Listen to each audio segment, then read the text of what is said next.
Appellate Division, Tort Department. Hear ye, hear ye, hear ye. All persons having business to do before this court will draw near, give their attendance, and they shall be heard. Thank you. Please be seated. The first case on for argument this morning is 884, People versus LaCrosse. Are you going to do them together? Yeah, we're going to call 884 and 889 together. Thank you. Good morning, Your Honors. Kathy Reardon on behalf of Mr. LaCrosse. Truly, Judge, we would rely on the points set forth in both of our briefs, but I'd take any questions that the courts may have. No questions? Thank you. Good morning, Your Honors. Given that, unless there are any other questions, people will also rely on the papers. Thank you, Counsel. Thank you. Case 885, People versus Cahoon. Good morning. May it please the court. So I was going to have more time to sit down than that. This is a case where Mr. Cahoon was prosecuted based on a lien law larceny theory as instructed to the trial court. Frankly, Your Honors, I don't know why any prosecutor ever prosecutes a case under the lien law, assuming the additional obligations of proving elements that would not otherwise be necessary under a straight-out grand larceny case. So it's not enough if the elements were that the defendant engaged in the contracting business, one, and the defendant possessed trust funds. Those are not the two elements that are necessary, and the only two elements? Well, there's another element, that the defendant was a contractor, that he acted as a contractor. I think he pretty much admitted he was a contractor. He didn't. If you look at the definition under the lien law, the contractor is the individual who enters into the contract with the owner, and that clearly was not Mr. Cahoon. It was his father, and there was no proof at trial. Well, that seems to be the core of your argument, is the fact that he personally did not enter into a contract. That seems to be the core. Therefore, he couldn't have been the contractor. That's the core of the argument here, because there was no proof admitted at trial that the father, John R. Cahoon, had the actual authority or the implied authority to contract on behalf of the company, Cahoon Construction. If that were admitted, and we don't know what the relationship was exactly given the proof at trial, if that were admitted, he wouldn't necessarily have Let me ask you this had to. question. Do you dispute the fact that he received funds? Did he receive funds? Correct. No, John R. received funds, deposited those funds in the account of Cahoon Construction, Which is owned by who? which is owned by John E. Cahoon, the defendant, the sole proprietor. And what happened with those funds after that is not at all clear, frankly, given the state police investigation concerning the use of the funds, how they were used, and what they were used for. There could have been a little bit more evidence. Were they put in an escrow account? No. Nope. It was not put in an escrow account, which is an obligation under the lien law if you're a contractor. Right, but you're saying because he wasn't a contractor, he had no obligation? Right. I'm saying John R. was a contractor. He had all of those obligations. The prosecution, for reasons known only to itself, decided to prosecute John E. John R. was a contractor, given all of the elements in the lien law, and was obligated to deposit the funds in an escrow account. He didn't do it. He didn't comply with any of the other obligations under the lien law. But that's John R. John E. didn't act as a contractor. So he didn't do any work on the project? He did. He did work on the project. As indicated in the brief, after the contract is entered into, the exact time frame is not clear, but it's at least weeks, perhaps months. He's solicited by his father because his father wants to keep costs down, and he's behind the eight ball to assist him in doing some work on the property, and he did. He did even after the criminal charges were filed in March of 2013 on the issue of whether he intended to assist in completion of the contract or not. But there isn't any information that was submitted at trial that would demonstrate that he ratified the contract that was entered into by his father, that his father had the authority to enter into that contract on behalf of the company. And because this is a lien law case, you're claiming that that was required, and without it, it fails. It is. I mean, based upon the instructions to the jury in this case, it had to have failed. Thank you, Counsel. Thank you. Good morning. In addition to the DBA being in the defendant's name, the defendant, prior to criminal charges being filed, sent a letter to the victim in this case and said, I entered into a contract in good faith, and I have not broken the contract or New York state law as your letter claims I have. I intend on building my client his home, and that is what I will do when I am legally able to do so. So I do submit there is an admission. In addition to that, these funds were deposited directly into the general business account for Cahoon Construction. Defendant made admissions that these were many of these purchases that are depicted in his bank records were for his own personal use. I think all day long this evidence shows that the defendant's father was an agent of the defendant and that he acted on behalf of Cahoon Construction. Absent any questions, I'll rely on my brief. Thank you, counsel. Case 886, People versus Sallard.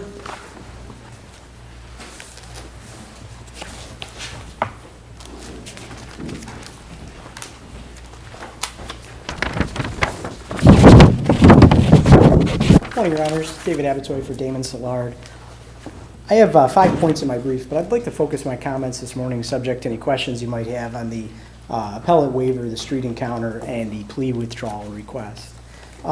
Starting with the appellate waiver, it's our position here that the judge's simple explanation that the appeal was, quote, separate and apart from other rights that were forfeited as a result of the plea doesn't sufficiently inform the defendant under Lopez that the right to appeal is not also forfeited. I think it's probably clear that the defendant understands that his rights on appeal are distinct from those rights that he has at trial, but he was not at all informed that he would not lose that right automatically upon his plea. So therefore, I think the court should go ahead and review all of our merits arguments here and determine that the waiver was invalid. So getting to the street encounter, it's our position here that the lower court was incorrect with respect to 2 conclusions that it drew. First, this was a level 2 street encounter. The officer approached Mr. Sallard while he was on the street and began questioning him quite quickly about burglaries. He told him there were recent burglaries in the area, potentially that they were concerned about it, and asked Mr. Sallard to explain his whereabouts in that context. That's more than just a request for information, what are you doing on the street right now, or, can I see your identification? That implicates him in potential criminal conduct, and it warrants a response from Mr. Sallard. So the court was incorrect with respect to that. And I'd point out for this court that it appears that the lower court actually came to that incorrect conclusion because the lower court did not, in its findings of fact, engage in any discussion regarding that questioning about the burglaries. But the court did say that it found it's a DeBoer 1, and at least my notes reflect it could have been a DeBoer 2. Didn't the court say that in the record? I believe the judge says that in the decision, but he also explicitly says this is not a level 2. It was a permissible level 1. But in any event, this was not a permissible level 2, and that's kind of the second half of my point here. So not only did the judge incorrectly determine it was not a level 2, but it was not a permissible level 2, even if the judge had made that finding, as you point out, Judge Central. None of the actions that the officer observed at the time of the approach had any legal or practical significance. The officer and the lower court seemed to assign some meaning to Mr. Sallard coming out of the backyard. We cited this People v. Young case that the court decided a couple of decades ago for the proposition that essentially coming out of a backyard is not indicative of criminality.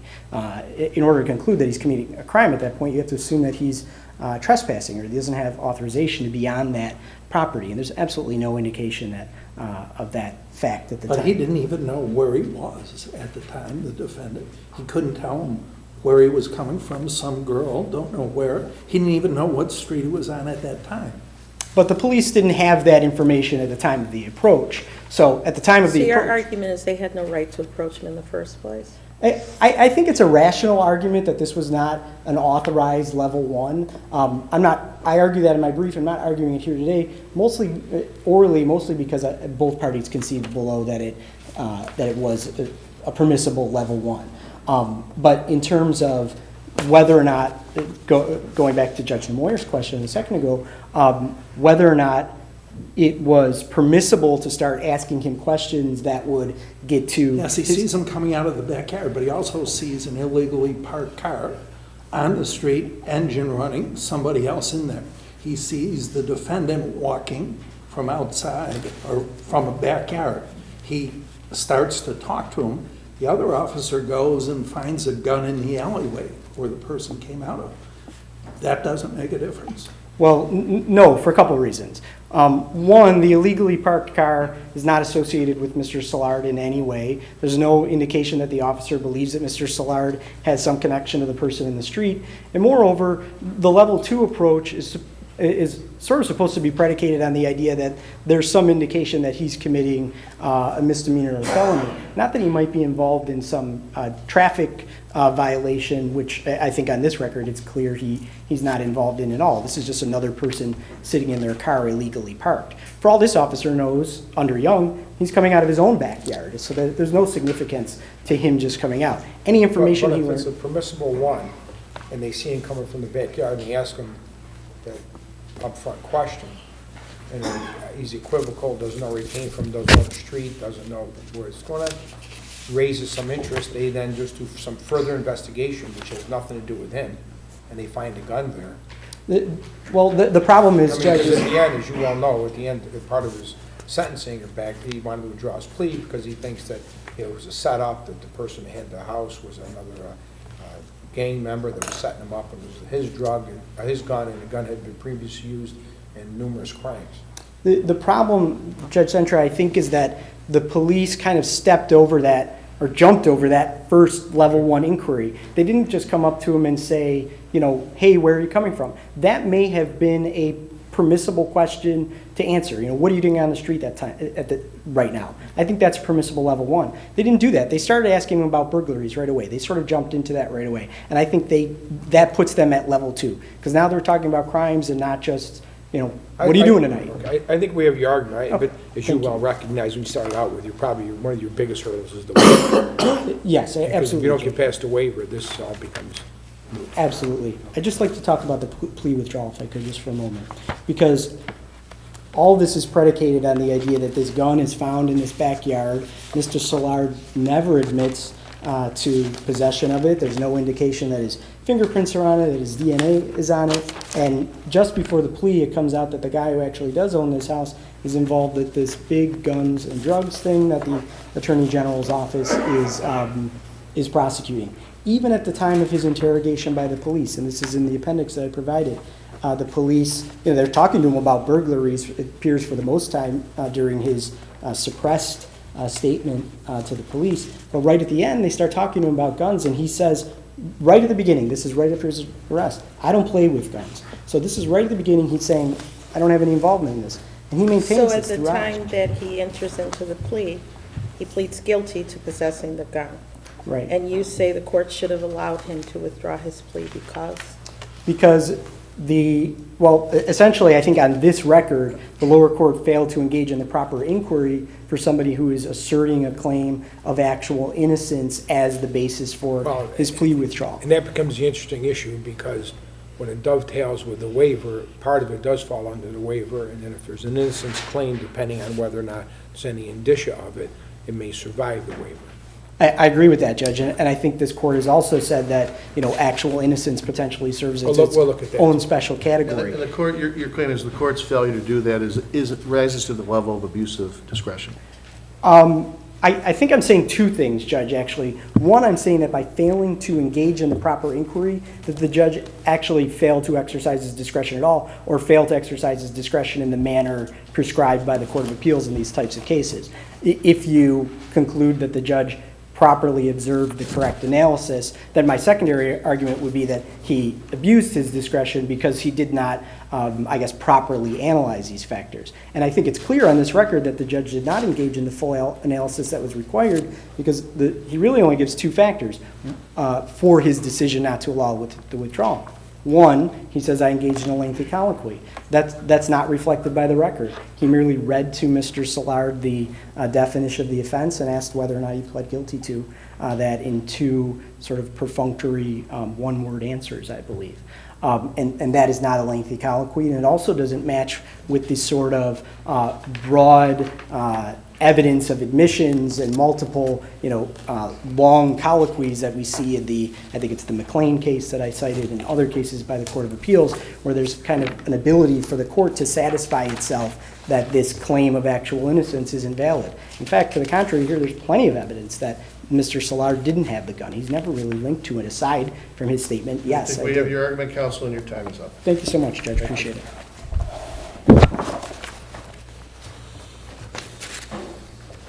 May it please the court, Darian Balin on behalf of the people.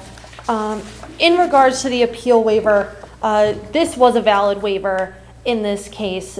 The court explicitly stated that the waiver of appeal was separate and apart, and additionally, it said that as a aspect of this specific plea, he was going to request that the defendant admit to his prior felony and waive his right to appeal. So they were sufficiently distinct and separate, and it engaged in the full colloquy that's required for a waiver of appeal. It explained what would not be reviewed by this court and the resulting effects of defendant giving up the waiver, that it was part of a negotiated disposition. So we submit that the waiver of appeal was valid, and it did encompass every claim here. To the extent, though... How does it affect the claim of actual innocence here? Sure, Your Honor, and that was what I was about to address next. To the extent that a claim of actual innocence was raised, we would submit that there was no colorable claim here. Defendant, in requesting to withdraw his plea, gave a litany of reasons, very perfunctory reasons, that he felt he had been set up about the indictment of the homeowner, that he read a newspaper article regarding prior crimes that this gun had been involved in. I think the problem the defendant has there is that he previously admitted his involvement. Exactly, Your Honor. And it wasn't, and the actual innocence really wasn't raised at that point. He wasn't convicted after the trial. He actually made an admission in open court that he committed the offense, and it wasn't until subsequent to that that he came up with other reasons why he really didn't do it and someone else did. Exactly, Your Honor. He made specific factual admissions at the plea to the make and model of the gun, the date and location of this crime, and at the time of his plea, he made no claim of innocence or any of the claims he made at sentencing that showed he wanted to withdraw. So there was no actual innocence claim here, and if there are no further questions, we would rest on our brief for the remainder of the points. Thank you, counsel. Thank you.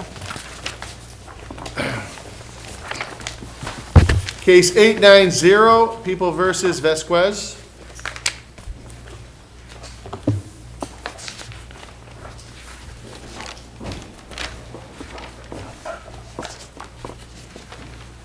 Good morning, Your Honors. May it please the Court. Kristen McDermott on behalf of Sebastian Vasquez.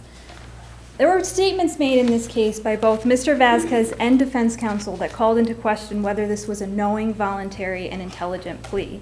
But because the lower court didn't do any follow-up inquiry into any of these issues, the plea was invalid and should be vacated. The first issue is that counsel's statements triggered the court's duty to inquire into Mr. Vasquez's understanding of the affirmative defense of mental disease or defect. What counsel said was Counsel didn't ask for that, did he? You're just saying something he said should have triggered the court to sua sponte inquire. That's correct. And it's been made clear by the Court of Appeals that this issue does not require preservation. And any time that there's something in the record that clearly suggests that the defendant may have this defense, it is the court's duty to inquire whether the defendant... And what's the reasonable basis that was raised that should have drawn the court's attention? During the plea colloquy, Mr. Vasquez said that he didn't understand. And defense counsel then... But didn't he pretty much say, what I don't understand is why I'm getting this much time? He didn't. He said, I have a disability. The court asked, is there anything that would prevent you from understanding these proceedings? And he said, I have a disability. I don't understand. And didn't he allow an additional opportunity for him to speak to his attorney? The court did, yes. And after the attorney spoke with him, the attorney didn't say, Judge, there's a problem. That's correct. But what the attorney did say was that when Mr. Vasquez said he didn't understand, he was referring to a mental health issue related to the circumstances of the crime, and that Mr. Vasquez was so concerned about why he had stabbed complainant that he was trying to set up an evaluation. But isn't it more akin to why he put himself in that position, and now there were consequences he was to face? Couldn't the court have concluded that that was the concern, and not, again, that he didn't want to face the time, he was sorry that he put himself in the situation to face so much time, but not as to his actual mental competence? Your Honor, it's possible, but we at this point don't have to demonstrate that this definitely would have been a defense. But doesn't the court have the opportunity to observe the defendant during the proceedings and make an assessment of whether or not there is an issue with respect to his mental competency? With regard, yes, absolutely, with regard to competency to accept the plea. But with regard to point one, this would have had to do with when he committed the crime. And, you know, mental health is something that changes and comes in. I think this simply boils down, at least in my view, is that you concede there was no affirmative defense raised. Correct. You concede that. So the next question we take a look at is whether or not the statements made by the defendant, the lack of understanding in and of itself and the surrounding factors give rise that should trigger the court for further inquiry. And if the answer is it should have, then obviously you're successful. If the answer is not, then obviously you're not. Correct. And I would just point out that stating that Mr. Vasquez himself was concerned about why he committed this crime suggests that at the time he couldn't appreciate the consequences of his conduct and that he didn't have the necessary intent. The second inquiry that the court should have engaged in had to do with Mr. Vasquez's understanding of the plea proceedings. As I mentioned, he said, I have a disability, I don't understand, and that he's only doing what his attorney told him to do. We're talking about a defendant. But when that happened, didn't the court stop and gave him more time to speak to his attorney, correct? It did, but then when he came back on the record, the court just picked up the scripted plea colloquy where he was, but where it was before. And at that point, did the attorney indicate, no, Your Honor, he clearly doesn't understand, I can't explain to him in a sufficient manner, and these proceedings should not go forward? Did the attorney tell the court that? The attorney did not, but it's the court's responsibility to ensure that a plea is knowing, voluntary, and intelligent. When there's a reasonable basis to call into question the competency of the defendant taking the plea, I'm still struggling to understand what that reasonable ground was here. Well, respectfully, it's not just competency. And a defendant may be competent to understand a plea, but not in reality actually understand it. And the basis was Mr. Vasquez saying, I don't understand. And defense counsel never said, oh, he actually does understand this plea. So I think... So it's not enough, what you're saying, it's not enough that there's a break in the action, that the judge gives them an opportunity to go out and consult with each other, and that the lawyer then, understanding the context of why the lawyer is consulting with the client, comes up and says, we're now ready to proceed. They then proceed. In other words, that's not enough of a communication with the court that the lawyer feels that the defendant is ready to proceed and understands what's going on. You think there needs to be more. There needs to be an inquiry from the court, and the court shouldn't rely upon the defense attorney's implicit acknowledgement of that readiness. Correct, Your Honor. I do think defense counsel's statements are a factor to be considered, but I don't think it was enough here when you're dealing with a defendant with an 8th grade education. When he dropped out of school in 9th grade, he was functioning at an elementary school level. He had very little experience with the criminal justice system, one plea over 7 years earlier, and he specifically told the court that he was having difficulty understanding. And the court never even asked him what specifically... And you're saying that the record doesn't establish that his attorney confirmed that his client was prepared to proceed? The attorney only confirmed that he was competent. The attorney never confirmed he understands this plea bargain, he understands his constitutional rights. The difficulty, counsel, is that we have, every day, happening right now throughout our state, are situations where a judge is going through talking to defendants and defense attorneys about what the plea is and what they're accepting. And almost inevitably, you sit in these courtrooms, as we all have, and there's going to be confusion on the part of the non-lawyer defendant. And when that confusion arises, they say, I don't understand. If that all of a sudden now triggers a hearing, I think that we're making a mistake, because you need to have an opportunity for them to consult with their lawyer. That's what seems to have happened here. Just two responses, Your Honor. First, I'm definitely not asking for a full hearing, just a brief inquiry about what exactly Mr. Vasquez was confused about and whether it had been alleviated, whether that confusion had been alleviated. And then the other thing that I'd like to mention is what I think distinguishes this case from many others is the fact that defense counsel specifically told Mr. Vasquez that if he were to express any hesitation in taking the plea, the court wouldn't accept his plea. So that really calls into question all of his answers after that adjournment, because he was told that if he expressed any confusion or misunderstanding again. But doesn't that suggest that it is clear that if he isn't sure he wants to proceed, the court's not accepting it? That's true. That the defendant is clear. The defendant proceeding here, again, saying, I don't understand why I have to have this much time, as opposed to, I don't understand the proceedings. I think his statement suggested that he didn't understand the proceedings, and it really didn't have anything to do with the amount of time. We will look at that. Just the final inquiry that the court should have done was in response to his motion to withdraw the plea. Mr. Vasquez put forth 2 letters asking to withdraw the plea with a lot of specific reasons. The court summarily denied the motion without any inquiry whatsoever. It was not a patently insufficient motion to allow the court to do that, and so at the very least, this has to be sent back for a hearing. Thank you. Thank you very much.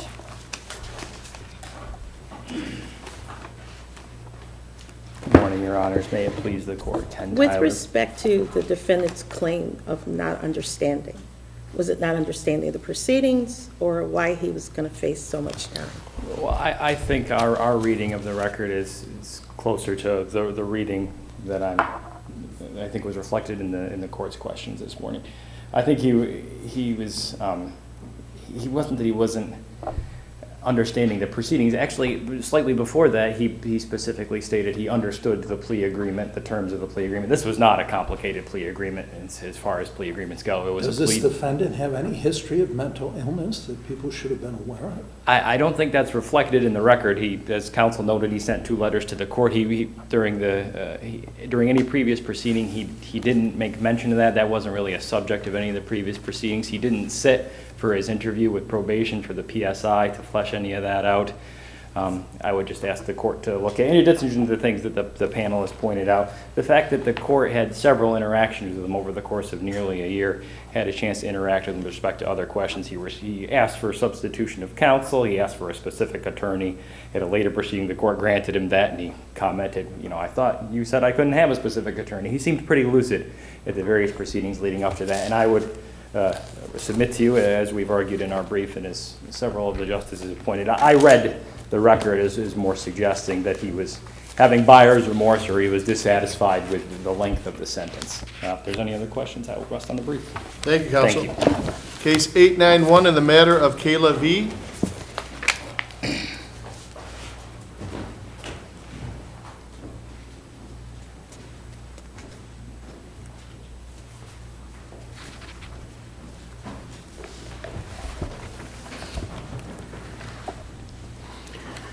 Good morning, Peter DiGiorgio for the appellant.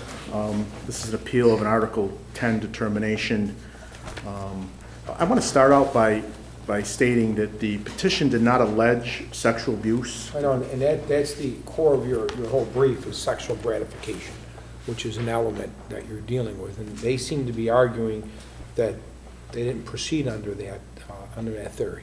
Correct.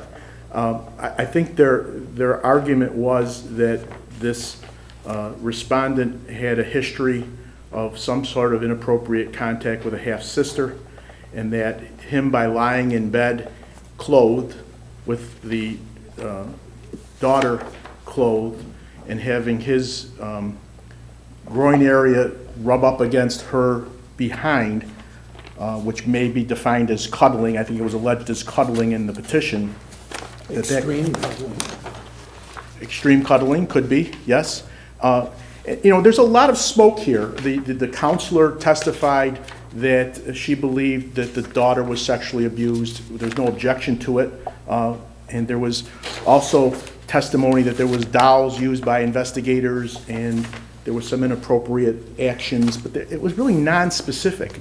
The bottom line, I would submit, the bottom line with Article 10 proceedings is that a respondent has to commit an act, which constitutes neglect, or some type of inaction where there's a duty as a parent, which constitutes neglect. Okay, so the child says he's on top of her, he moved up and down, he pressed himself against her buttocks, he went back and forth. Those aren't any indication whatsoever with the background that we have here that we're talking about a neglect?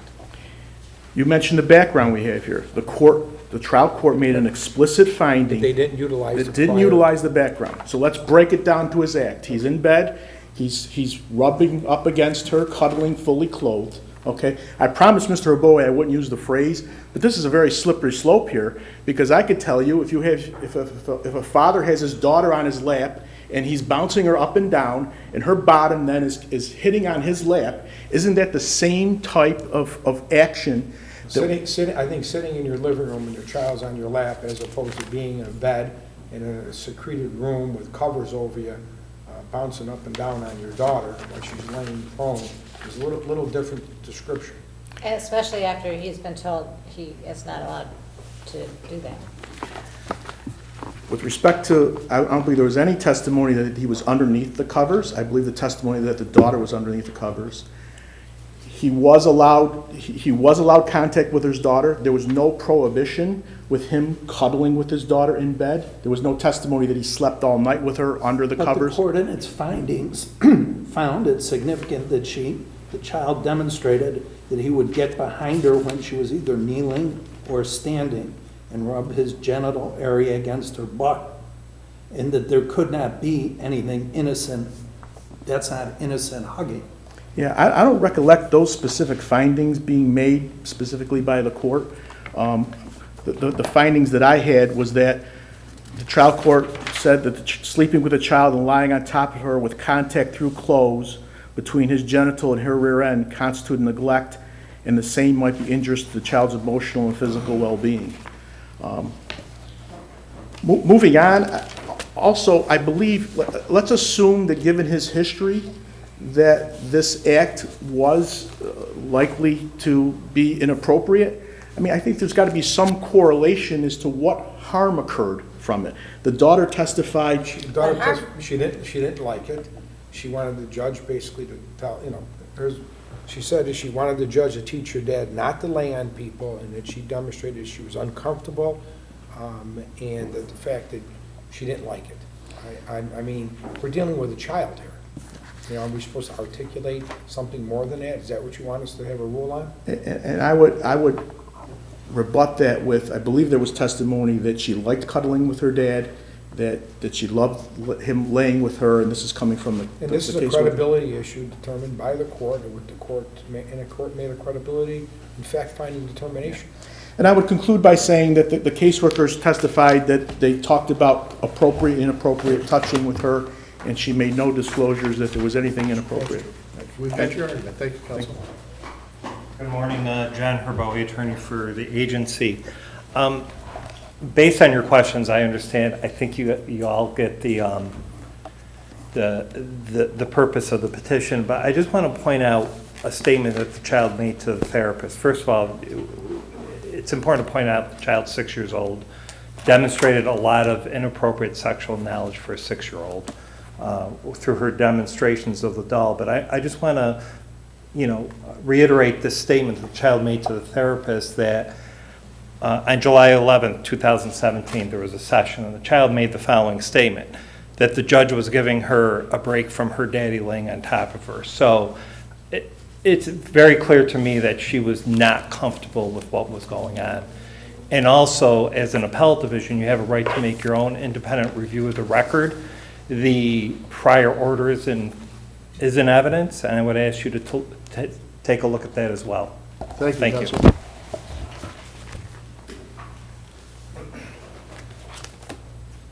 Good morning, Your Honor. Susan Maris, attorney for the child Kayla, who's a little over 8 years old. May it please the court. The evidence clearly demonstrates that there was inappropriate sexual contact by the father. Kayla's own statement that her daddy laid on top of her, bounced up and down on her and hurt her tummy, all taking place in a secluded basement, is clear evidence of inappropriate sexual contact. She also showed with the stuffed animals, the daddy doll rubbing against her groin.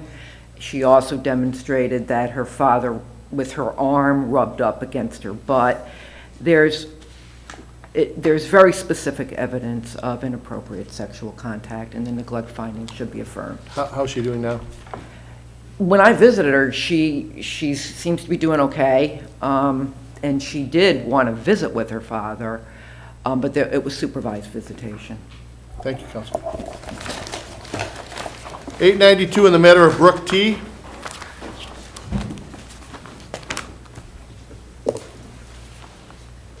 Deemed submitted. 893, Dillenbach versus Trzynski.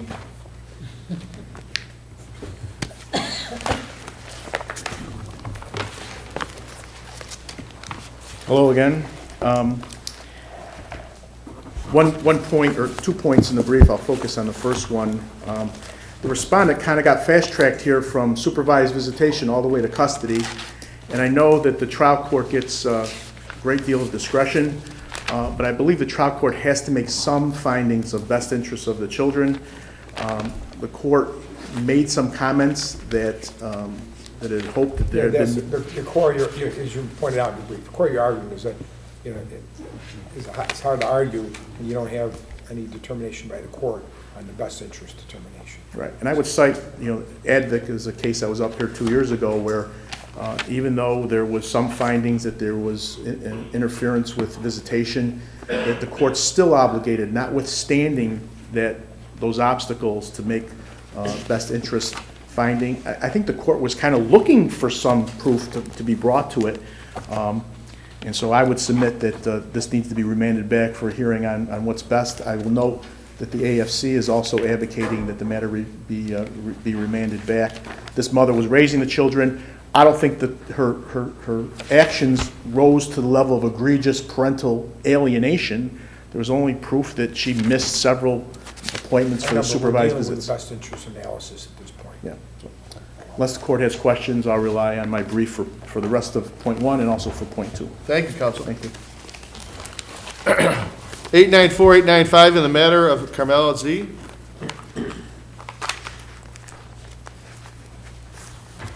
Good morning, may it please the court. I represent Casey Vecchio, who's the mother of the children in this case.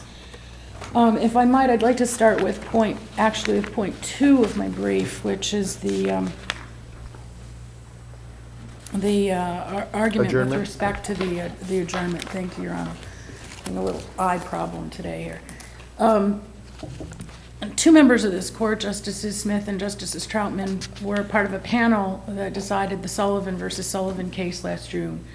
This was a case where there was an adjournment that had been requested and denied by the court, albeit I will admit that there seemed to be much more solid evidence regarding the nature of the parties' inability, the reasons behind the parties' inability to appear in court. Is there any indication here as to why she couldn't make it? There is, Your Honor. It's a little bit difficult to find, I must admit, but it is there. The attorney, Ms. Vecchio's attorney, when he requested the adjournment, said that there had been a phone call, a phone message that had been received in his office earlier that morning, like a little bit after 6 o'clock in the morning, which is clearly well in advance of the time that the proceedings were to have commenced, and that his client had indicated that she was ill and unable to appear in court.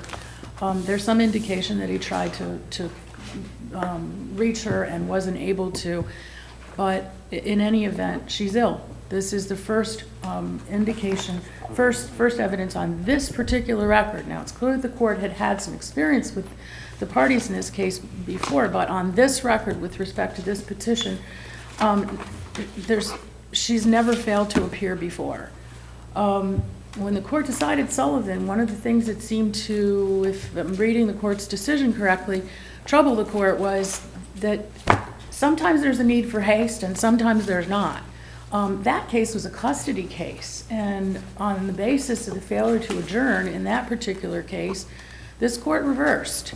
This is a neglect case. This is the setup for a potential TPR at some point in the future. But we give the family court, the trial courts, broad discretion in terms of these kind of decisions, and as you pointed out, the court did have a history with these parties, right? The court alluded to a history that it had. It would appear that there was a history, but on this particular record, this woman showed up each time. But the court did say, she didn't say she was ill. I didn't think that was the exact language. I thought the attorney said, she said she was not doing well today, and that she would stay home. And the court said, look, she's not, indicate she's in the hospital or anything like that. And the answer was no. So just saying, I'm not doing well today. There's a lot of days I'm not doing well, but I don't think it allows me to skip out of a court proceeding. It does not. Yes. Me too, Your Honor. I interpret that as she's ill. I personally interpret that as she's ill. However, with respect to the nature of the proceedings, what she was accused of, not taking appropriate action due to some really graphic behavior by the children, you're basically arguing, yes, there's no reason why the court couldn't wait.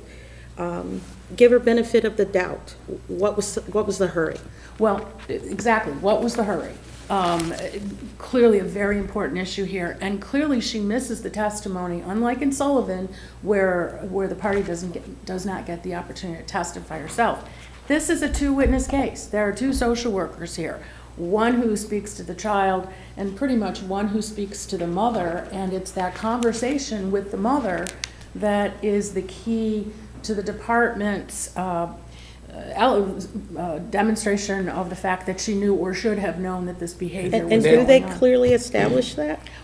Well, I do not believe they did, actually, but if they did, they demonstrated it through the witness who testified the day she wasn't there. But that, I was going to say, that dovetails into your argument of the lack of corroboration. Correct. Of what we have here. And that's Correct. really the nub and core of the heart of this, assuming we get past that adjournment.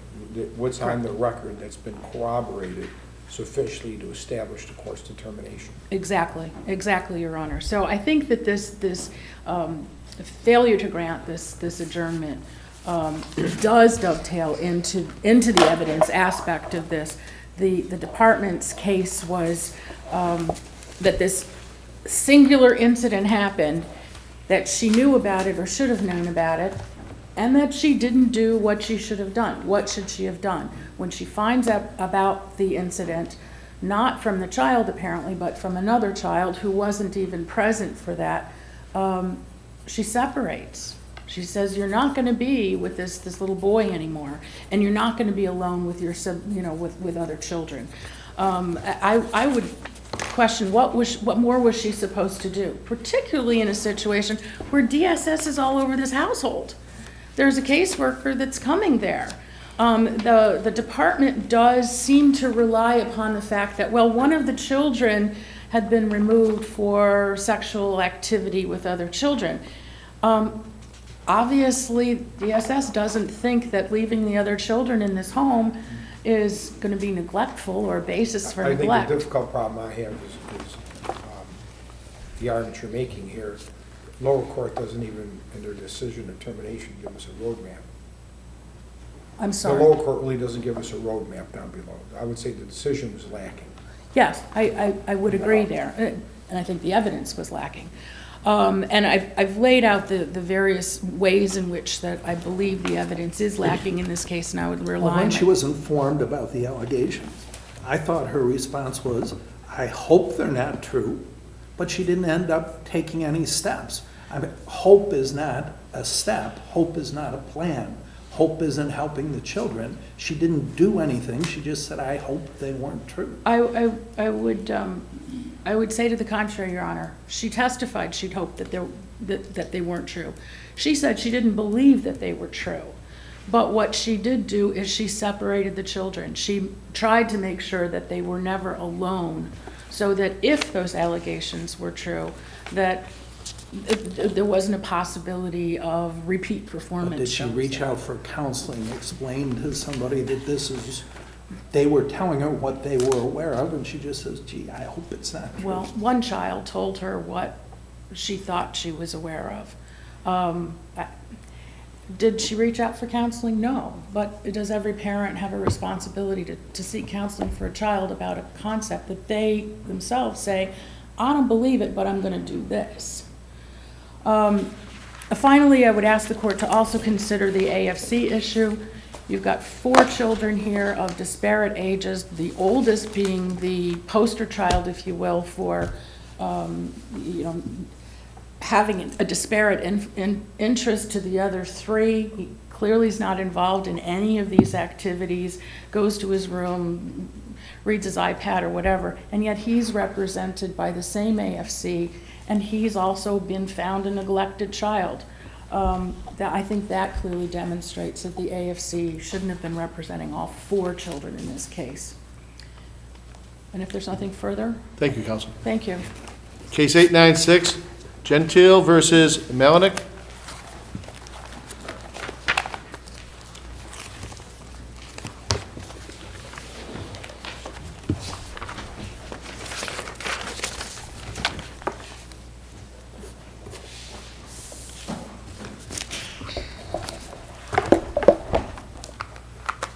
Good morning, may it please the court.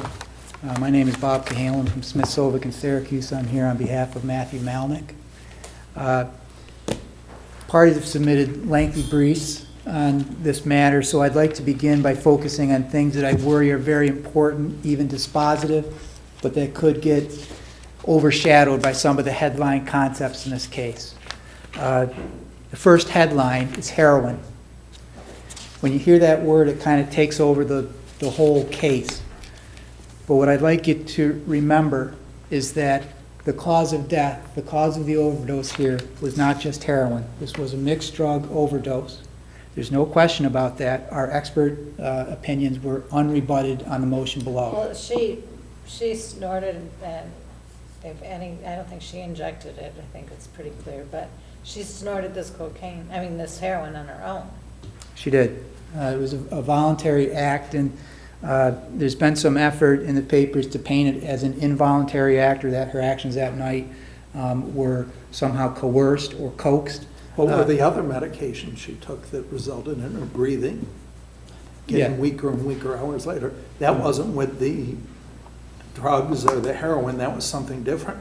That's right. There was clonazepam and 2 other drugs, including oxycodone, that depressed her respiratory system. And our experts also opine that but for the interaction of those other drugs with the heroin, she probably would not have overdosed. More likely than not, there wouldn't have been a death if it had been the heroin alone. And my client had nothing to do with those other drugs that she used illicitly without a prescription, at least 2 of them, and 1 that she did in fact have a prescription for. An issue that has also been important in the competing papers here is the issue of whether my client had a duty the next day to help Jessica, and whether he should have known that she was in distress. And the plaintiff respondent has leapt upon a burned dairy video to suggest that my client assumed a duty to care for Jessica the night before, when on a very grainy, dark video, they came out of the burned dairy and they switched seats and he moved into the driver's seat. And they speculate that, well, that was because he knew she was real intoxicated and shouldn't be driving. But they were both done using drugs. They were, and she had driven there not 5 minutes earlier. And that video really is not subject to interpretation. There's not an iota of suggestion within that video that she was impaired in any way. She went into the store, purchased an item, came out of the store, right? Exactly. She wasn't stumbling. She had no problem getting her money out. She understood what she was doing. She didn't trip on the curb getting back into her car. There was no suggestion at all that she was in any way helpless, or that Matt in any way had her within his custody. It's clear that that's not the case, which distinguishes this case from cases like Parvey, where some police officers left drunk individuals at a remote location by the I think we have thruway. that argument, counsel. Do you have anything further? Nothing further, thank you.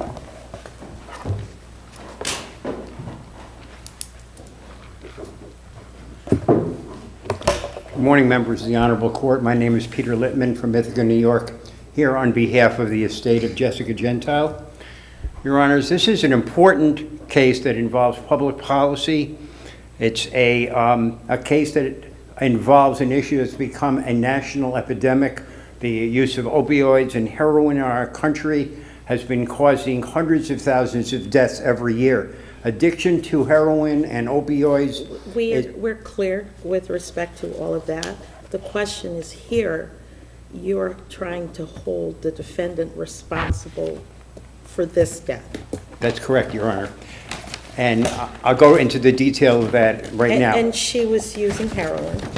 She had used heroin before, although the evidence in the record indicates that she had snorted heroin and never had used heroin intravenously. Is there any evidence here of her having needle marks upon her body? Your Honor, there were so many needle marks on her body that... Not fresh needle marks, however. Correct. Excuse me? No fresh needle marks. There were no fresh needle marks that could be distinguished from needle marks that were incurred when the EMT attempted to save her life by putting needles into the same locations. However, what's significant to us as far as needles is, number one, there was a needle found right in the defendant's bedroom. But you just pointed out that she had old needle marks on her. No, Your Honor, the needle marks were from the medical attention she was receiving. Exactly, Your Honor. The question I got for you is this, is how Right. do you, isn't that pure speculation if they come in and say, we can't tell a difference between either or, and you're taking a blind leap of faith to saying, because we did find a needle that's in there that happens to have the defendant's DNA on it, that therefore he must have used a needle on her? Your Honor, there's two parts of it. First of all, the noseworthy doctrine has to be considered as part of this case. And I believe that there are inferences that can be drawn from the fact that a needle was found in the bedroom where the heroin was consumed, and then the defendant obviously took a needle which was fresh enough so that his DNA was found on it and secreted it away in the same bag that the burned dairy receipt was in a portion of his house that he was hoping it would not be discovered. So there is an inference there that there was needles involved in the use of heroin that night. It cannot be proven beyond a reasonable doubt. With respect to a needle, are you suggesting that it was the defendant who injected the decedent? Well, we're never going to be able to know that, Your Honor. Correct. So his responsibility here is again based upon what? His responsibility is based upon the fact that his old friend contacted him on the night before, already in a depressed and emotionally upset mood. She met up with him and he immediately gave her beer and marijuana. And then, I don't know whether the defendant is claiming that she's the one who contacted the drug dealer, but in fact, the telephone records show that the defendant made a phone call of 32 seconds at 10:54 p.m. to the phone that was in the name of Max Farrar. Let's assume for argument's sake, let's assume you don't have the needle argument. Let's just assume you don't have the needle argument. We're dealing with the fact that, let's just assume, best case scenario, that the defendant's the one that procured the heroin that they utilized. We come back, I think, to the same questions that my two colleagues were focusing on, is that the heroin that they obtained, she voluntarily ingested by snorting, coupled with the fact of she was on prescription medication, I think at the time, wasn't she? Yes. Okay, prescription medication, coupled with the fact of what the expert testified and what the cause of death was. Where's the duty that we're talking about? Well, the duty, first of all, in addition to buying the heroin the first time, he then, after they had used that all up, he went back. Again, it was his phone call. Okay, let's assume all those facts. Okay, so this happened at 1:30 in the morning. Supposedly went to bed in his bedroom, and he woke up at 6 a.m. And as he described it, Your Honors, He got out of bed and he immediately, as he was stepping out of his bed, he felt sick and he grabbed the garbage pail that was next to his bed and he began. We're familiar with the facts. We understand, what happened. Right. Based upon the transcript. So what, get to your point. All right, so the man indicated in his testimony that he had never had this type of reaction after doing heroin before. And he didn't know if it was from the heroin or from the beers he drank. I'm sorry, Your Honor? He also indicated he didn't know if it was from the heroin or the beers he drank, and he heard her snoring, so he went downstairs. Well, the fact that she was snoring didn't mean that she might not be subject to getting sick in the same way that he was sick. But so you're saying he had a duty to wake her up to find out if she was sick? It may not have occurred within 10 seconds, Your Honor, but once he went downstairs and continued to vomit and continued to feel sick and continued to not answer the phone calls from his mother, at some point before very long, within 15 minutes, it would seem to be would be reasonable, he would have an obligation to go and check on her whether she was sick or not. And he knew. Why would he have that obligation?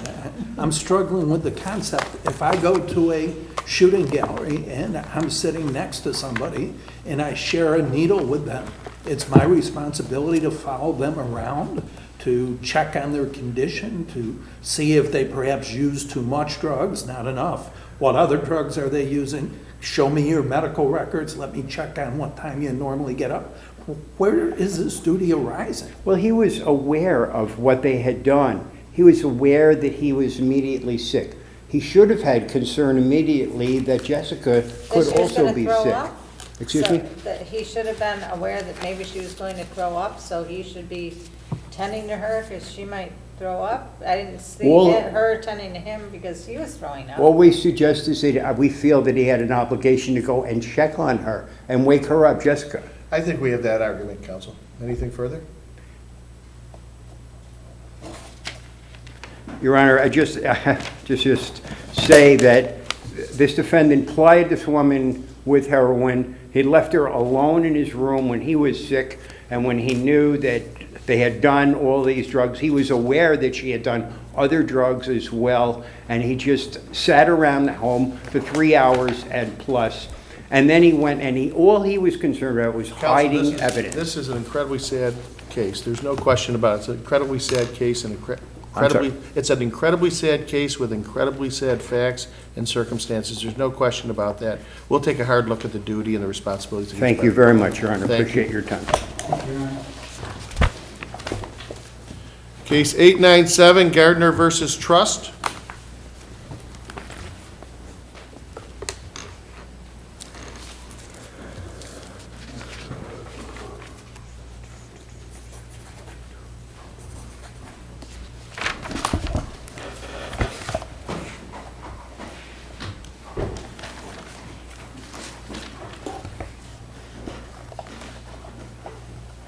Proceed, counsel. Good morning, Your Honors. Amanda Thompson, appearing on behalf of the appellant, Charles Trust Jr. May it please the court. Today we are here to reopen the default judgment and request vacature of the deed of Mr. Trust's home into the county of Oswego. Mr. Trust's family has owned the land since the 1960s. Was his motion timely? So that relates to the real property tax law 1131. And typically there would be a 1 month instance to apply for the reopening of a motion. However, the underlying issue here is a jurisdictional issue. And it's the 1125 issue. Yes. The notice. Yes, so how did the county not comply with 1125? the county didn't comply with 1125 because of the substantial jurisdictional issue that no notice to this proceeding was ever sent to the property owner, Mr. Trust. Well, there's proof in the record that there was a notice sent to the property, correct? Yes, there was a notice sent to the property. However, at that time, there was no mailbox at that property even. Well, my understanding is that it was never returned, correct? It was never returned, correct. And it was made out, as your argument is, to the corporation, whatever, that is not the owner. Correct. But it had corporation/occupant, and it did have the correct address.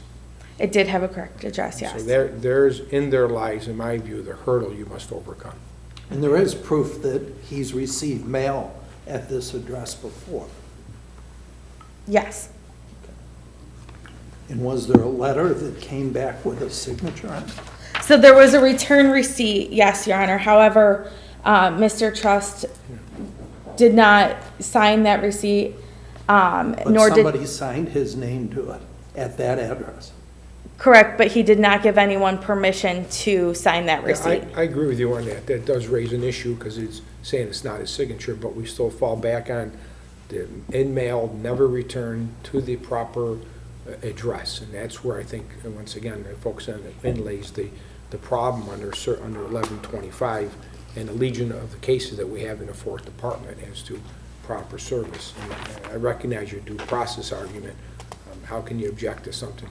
But you also addressed in your brief the fact that they were dealing with him, and so they knew exactly who the individual was that was actually, therefore they should have known that it wasn't the corporation or the LLC, it was actually him. Yes, there were substantial contacts that the county had directly with Mr. Trust, especially the tax installment agreement. Mr. Trust entered into that agreement alone as the property owner. That was in 2012. So that would have been after, so the county relied that Shardeb was the title owner to the property so that they were entitled to service based on a limited search. That limited search was done in 2015. However, in 2012, which indicated that Shardeb took title to the property in 2003. That was an erroneous deed that it included Mr. Trust's property in the description. Mr. Trust did not convey that property himself. So based on that erroneous deed is where they provided Shardeb with the notice. And they should have known that when they provided them with the notice that they didn't know it because they're dealing directly with Trust Jr. That's correct, yes. You know, the only question, a little confusion here for me, and maybe it's outside the record or not, you can correct me. It appears in respondent's brief that that the legislature got together and voted to, after foreclosure, to sell it back to Mr. Trust? So I believe that there was an exemption for the tax year that Mr. Trust found out that his property was actually up for sale. At that time, there was an exemption for the property. I believe that then the deed would have, once the taxes were paid in full, that the deed would have then been transferred back to Mr. Trust. The reason I asked that question, it appears that the action by the legislature didn't involve Mr. Trust Jr., it involved the actual name of the LLC or the Shard. So I found that a little kind of ironic, the fact that they're dealing with someone and yet they pass special legislation or exemption to allow them to buy it back, but once again, under the corporation or the LLC's, whatever it was, the name, as opposed to Trust Jr. Yes, and I cannot speak for the legislature to that, but I would believe that they would probably have relied on the limited sub-search at that point in time, because at that point in time, they thought that Shardeb was the owner of the property. But I have to assume they wouldn't have done this, they wouldn't have made this application in the legislature on their own without being requested to do so by a party. You follow what I'm saying, dear? I understand that. I believe that he asked for an exemption, Mr. Trust did, but I believe that there might have been some miscommunication in relation to Shardeb versus Mr. But Trust. he's the one who made the payments on behalf of the Yes. agreement? So, yes, Mr. Trust did, so that's where the underlying issue in resolving the tax agreement did come into play. Mr. Trust was providing his sister with the funds. He thought that they were being paid all along, so he wasn't aware when when his house came up for sale at the tax auction, that his taxes weren't being paid. So at that point in time, that's when he became aware that the taxes weren't being paid. He thought that he was providing her with the money. There's since been a fallout to that extent between the Perhaps family. I'm confused. Who entered into the agreement on the payment plan? Mr. Trust. Anything further, counsel? At this time, I do believe, so Mr. Trust has put up the entire entire amount of taxes owed. It's nearly $75,000. If the county is to sell this at a tax auction or through private sale, they're not guaranteed that amount of money. So at this point, I mean, Mr. Trust is currently What argument does that fall under? an equities argument. Under which section of the statute? What are you relying upon? You relying upon something under the real property law, tax law? You relying upon the CPLR?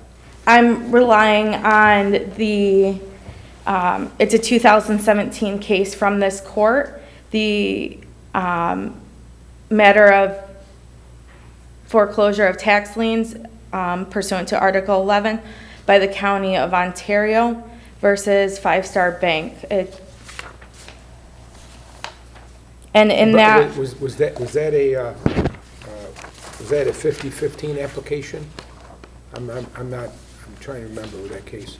I believe it was also to vacate the default judgment, Your Honor. So it was that they had established the ability to pay the taxes after the redemption period, and that payment of the taxes relieved the prejudice to the county, and entry of the default judgment was based, the default judgment based on the failure to pay the taxes would actually result in a disproportionately harsh result to the taxpayer. And that's where you're relying on for purposes of exercising equitable powers. Right, you're saying you want us to exercise equitable powers and to grant the relief based upon that. Based on that the court has the broad power, the court itself has broad authority to exercise equity powers. Very good. Thank you. Thank you.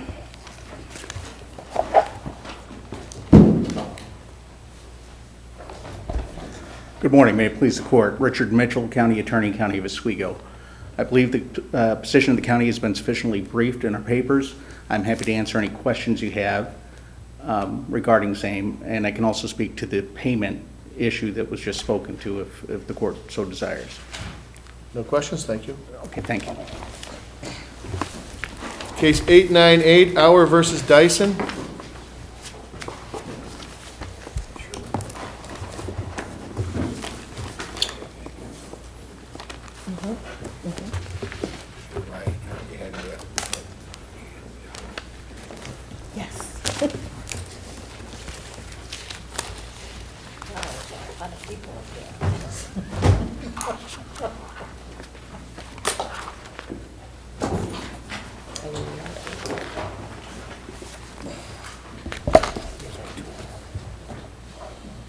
Proceed, counsel. Yes, good morning, Your Honors. Aaron Zimmerman, along with co-counsel Gary Levine, on behalf of Lawrence Sloan and now deceased Martin Auer, who's the lead plaintiff in this matter. If the court please, this is a case that has been only before you on the issue of venue. Opposing parties would like to talk about the merits of the case. They have discussed it at great length in their papers. Yet their show cause order and all of the proceedings now before you relate solely to venue. Okay, presume that their argument is correct on venue and that the judge below was correct on venue. You've started this action, using a 37 or 38-year-old index number, and if the court finds that it is and should have been commenced as a plenary action, then you don't have a cause of action in front of us, do you? I don't think I understand your question, Judge, but let me put it to you this way. Mr. Levine and I have litigated this case for 38 years. Yes. We have been successful. And the index number used on this proceeding? Correct, a 1981 index number from Oswego County, and we have had 4 subsequent post-judgment enforcement proceedings that have used that 1981 index number, and this court, in one of those enforcement proceedings, approved the procedural process that was used. So yes, it is a 1981 index number. Yes, the Auer case is a 1981 initial case. And you say it's an enforcement case, but the judge below seemed to agree with the other side that it should be a new action because of changes in facts and circumstances. If that's correct, and we say it is a new action and it's a plenary action and should be changed in venue to Albany, do you even have an action? Because you don't have an index number for that plenary action. So I'm confused about what we're being asked to do. Well, I can tell you exactly what we're being asked, Judge, and that is reverse Judge McCarthy, who is sitting in Oswego, and state that venue is a prejudgment remedy, procedural issue. This is an enforcement proceeding. It is not a venue that can be considered. Okay, so what you're asking for is this. I guess what I'm gathering from my colleague, Justice Niemeyer, is twofold. First of all, if the lower court is correct, I know you don't agree with that, that's why you're here, but if the lower court's correct, then the remedy would be dismissal, because how can you change venue on a case where there's no number, it doesn't exist, okay? Well, that was... What I'm saying to you? That's what one of my arguments is. I understand. So that's where the procedural hiccup. Your argument appears to be that the reason why the lower court was wrong is because what you're asking the lower court to do is to enforce what was decided in hour 1 38 years ago. Absolutely correct. And if we find that the request or application you're asking for falls within anywhere within the four corners of hour 1, then it's an enforcement application. If we determine that what you're asking for falls out of the four corners of the hour 1, then really we're looking at a plenary and a dismissal to allow it to be refiled in a proper location. I have no argument with that position. But Your Honor, if I may, I've practiced a long time, as has everyone in this courtroom. And for the life of me, I have no idea why the other party did not make a motion to dismiss so that Judge McCarthy could have considered that question. Instead, they made a motion to change venue. But perhaps they believe that it has to be venued in Albany, and they'll make that motion in the appropriate venued county about whether the case stands or falls. Your argument being that because they made a venue motion, they waived on the index number, or they must have admitted that it's appropriate to start it, and therefore they've already lost about plenary action, because by allowing you to file it under the old index number, the court clerk already determined that it's an enforcement action, and we don't have the right to review that? No, you do. But what you don't have the right, Your Honor, is to say to the plaintiffs, we're going to dismiss the case even though the other side made a motion to change venue. I don't think that that is fair or right under our procedural standards. So if they want to raise that argument that apparently is not in these papers, it should be raised if venue is properly in Albany. You're saying the Albany judge will have to make the determination. He will, but the venue is properly in Oswego. Judge Tenney already ruled on that. Now, they can say that this is a plenary action, but Judge McCarthy said this was not a conversion to a new proceeding. This is still the old proceeding. You know, when you say Judge Tenney ruled on that, when I read that decision, it doesn't appear that it came up to us, unless I read it wrong, on all fours on venue. It was not there on venue because Judge Tenney ruled on venue. The appeal was not on that issue. Correct. So it wasn't before us. It was on the substance, but if... Yeah. I understand that. Yes, Your Honor. This is not an issue of standing. It's not an issue of a plenary action. It's not an issue of a motion to dismiss. This is strictly venue. Venue was placed in Oswego County. It's before, it's still there. Our is still alive. The state of New York still relies on the substance of the Our decision in setting the hydro rate to the customers who receive it. Thank you. Thank you, Counsel.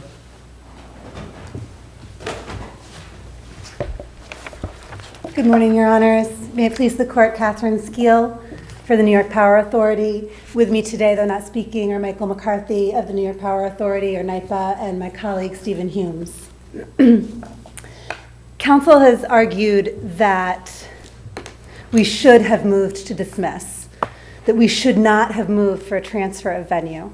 We have, in fact, moved to dismiss. We have made that motion in Albany County, where we are entitled to defend suits against us pursuant to CPLR 505A. We moved for transfer of venue in Oswego County because we are entitled not to defend actions against us in Oswego County, but only in the place of our principal place of business or in the county where our facilities relevant to the issue are located. But understanding their argument, they're looking to enforce our one that was properly at the time, venued where it was, because that was the determination, the judgment in that area.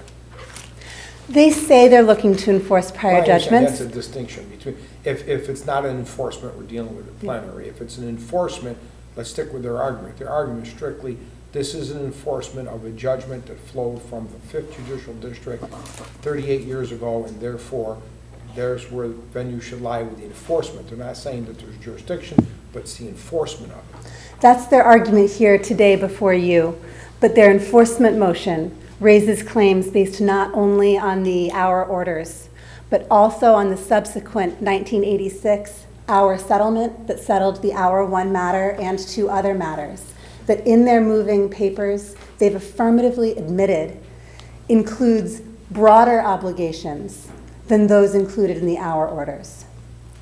They've also said that the 2003 global settlement entered by NYAPDiv4 with the municipal electrical utilities is in conflict with appellant's rights under the 1986 settlement agreement.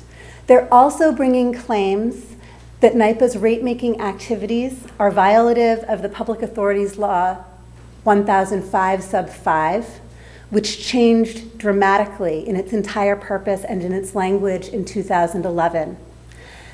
This is not an enforcement proceeding. Okay, if it's not an enforcement proceeding, you moved to dismiss in Albany and you moved here to change venue. So it should go to Albany. It's just sort of, I was curious as to which comes first. Do you want venue in the appropriate county under the law, and then you'll make your substantive motions to that court as opposed to trying to attach them to this action, which just deals with change of venue? Yes, Your Honor. We made the motion to transfer venue in Oswego County. Venue was transferred to Oswego County pursuant to the order of Justice McCarthy. Oh, transferred to Albany County. Transferred to Albany. And now you've moved. We made a motion in Albany County to dismiss. That motion has been stayed pursuant to appellant's application pending the determination of this court on this appeal. Okay. Very good. Thank you, counsel. Case 899, Haynes versus West. Oh, sure.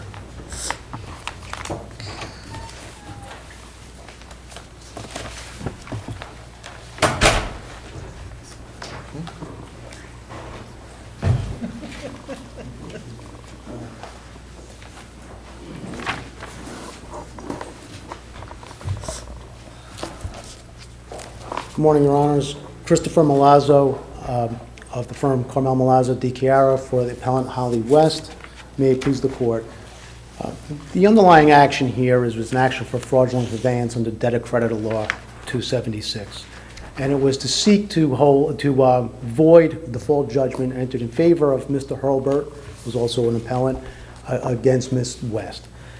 Under debtor-creditor law 276, the plaintiff must prove an actual intent to defraud or hinder or delay the enforcement of a judgment. And it's got to be actual fraud that's shown, not constructive fraud. And that's important here, because the courts have found that the issue of actual fraud is generally a question of fact. And the court granted... Courts have also considered badges with respect to the issue of fraud.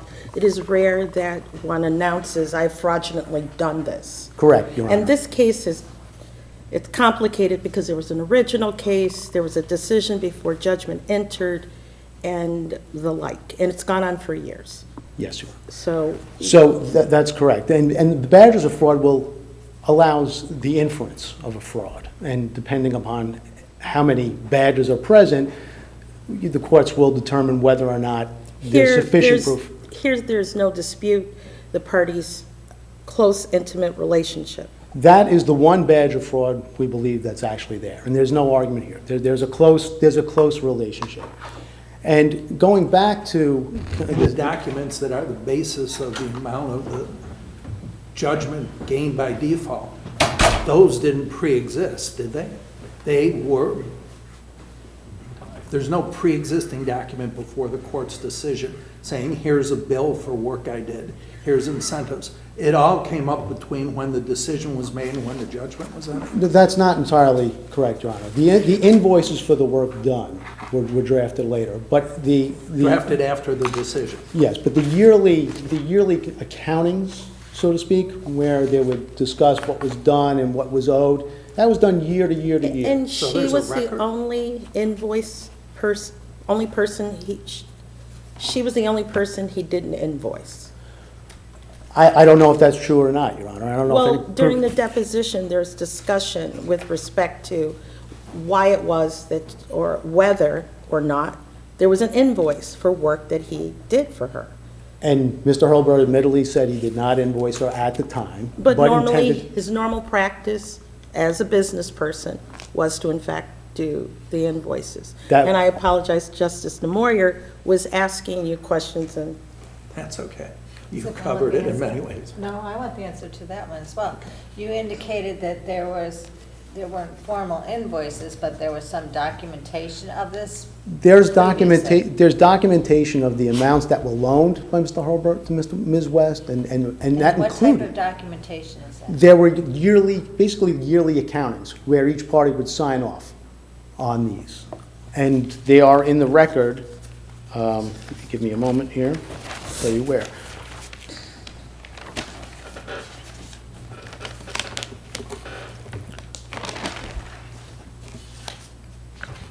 They are attached to Ms. West's opposition to the motion and to Mr. Hurlburt's. And they're basically yearly accountings, that they came up every year, and they said, okay, here's what I loaned you, here's what work was done, but more to the effect of there were amounts in there that included materials that were purchased by Mr. Hurlburt from Ms. West for the work. Does that evidence establish that there was a date where these amounts were due? Well, the judge did touch on that, and what happened was. No, I'm going back to, you're saying there are documents to substantiate that these were valid debts. Yeah. Normally, when there's a debt, there's an amount, and parties indicate when the amount is due and owing. Yes, so, and what they agreed upon was that the amounts would be due when the trial court, when the surrogate's court action was done, and that was the word they used. And that's documented in the agreements, yes. And one of the things the judge found in the court below, which we believe is just an improper inference that was drawn improperly against my client, was that he considered the work or the trial court action done at the date the judgment was issued, whereas both, I believe Mr. Hurlburt and Ms. West testified that they believed the trial court action was done once the trial was finished and once the post-trial briefing was done. Because what the judge found in the court below was that there was an inadequacy of consideration based upon that issue. Okay, even if you say with respect to done, there was a flurry of activity by Ms. West once the court decided, correct? There were emails that she sent out even to the daughter-in-law with I think respect to there was an her email interests. to the daughter-in-law. And there was that email to the daughter-in-law. But other than that, there was no, I don't consider any, or see any evidence of a flurry of activity. Okay, there was a suit that was filed. By Mr. Hurlburt. By Mr. Hurlburt. And Ms. West arranges to meet, accepts service, and then defaults. Well, quite quickly. Number one, I think it was Mr. Argentieri that contacted Ms. West to arrange for service of processing. She showed up, she accepted service, and then she defaulted, correct? She did, but How I is don't. that not a badge of courage, not courage, of fraud, an appearance of a fraud? Well, whether it appears or whether it's truly a badge of fraud is a different story. But here, okay, I mean, people agree to accept service of process all the time. I do it for my clients. I suggest my clients do it a lot of times rather than having a process server chase you around for days, ducking, hiding in alleys. I don't think there's anything that shows that there's a fraud there. Your argument is, sure, a jury might be able to decide this. A jury might look at that and say, wait a minute, this certainly doesn't smell right. Who agrees to go down and accept service of a complaint and go out of their way to take it and then to default immediately on it and not respond and not have counsel put in an answer and try and negotiate something down? Who does that, right?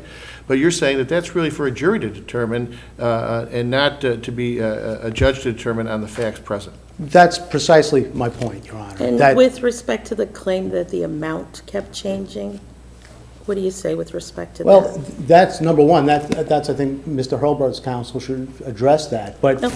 from what I understood was that there was from what he testified to, that there was an error the first time, and I don't think it kept changing. I think it increased once. I think there was one amended complaint where it increased. With respect to Again, the that happens badge all the of time. retaining control, did your client surrender control of the property? Well, it's not a judgment as to the property. It's a judgment. It's a money judgment. So there has not. Has he executed on it? He has not executed yet. Again, this is another issue of, it's an inference, again, that the judge drew, that the fact that Mr. Hurlburt hasn't executed yet, so that must mean that there's a fraud. But again, as Justice Whalen stated, you're saying it's for a trial for a question of fact. These are all questions of fact, Your Honor. And now, just on to the issue of attorney's fees, which the judge granted. Of course, we're saying that there should not have been a summary judgment on the issue of a fraudulent conveyance, so you shouldn't get attorney's fees. But even if the court does, there was no hearing held as to whether the attorney's fees were reasonable. Under the statute, under 276A, only reasonable attorney's fees are entitled to be recovered. The only thing Mr. Rasmussen's affidavit does in the court below was basically to summarize what was done and put in the invoices. There's no evidence as to whether the amounts charged or the amounts billed as far as the hourly rate was appropriate for his skill and for his knowledge, whether this presented a case of high skill or knowledge to be able to prosecute. There's nothing there. And without that evidence, the court can't make a determination as to whether it was reasonable. Thank you. Thank you, counsel.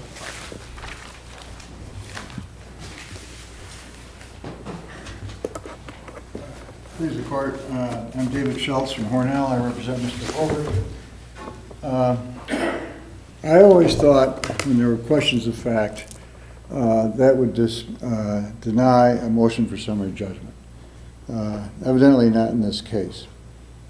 Set forth. With respect to badges of fraud, in this particular instance, are you agreeing that the only badge that existed with your counsel for Ms. West is the intimacy of the relationship? Yes, that's the only badge. And is it your argument that no other badges exist? Yes, Your Honor. Okay. And I want to point out, there's some confusion here. This is a second motion for summary judgment. Correct. There The was first an one original was motion denied. for summary judgment before Judge Furfer, and she specifically found. She said that there were questions of fact, and then when the second one was made, the attorney that was involved with accepting service and the like had been deposed, and then there was a subsequent motion. There was no new facts that were the result of the deposition of the prior attorney that were not known at the time of the first motion for summary judgment. That is well outlined in our papers. So it's your position it was improper to even bring the second one? Because successive summary judgment motions are frowned upon. You can't have only so many bites of the apple. This is the second bite of the same apple.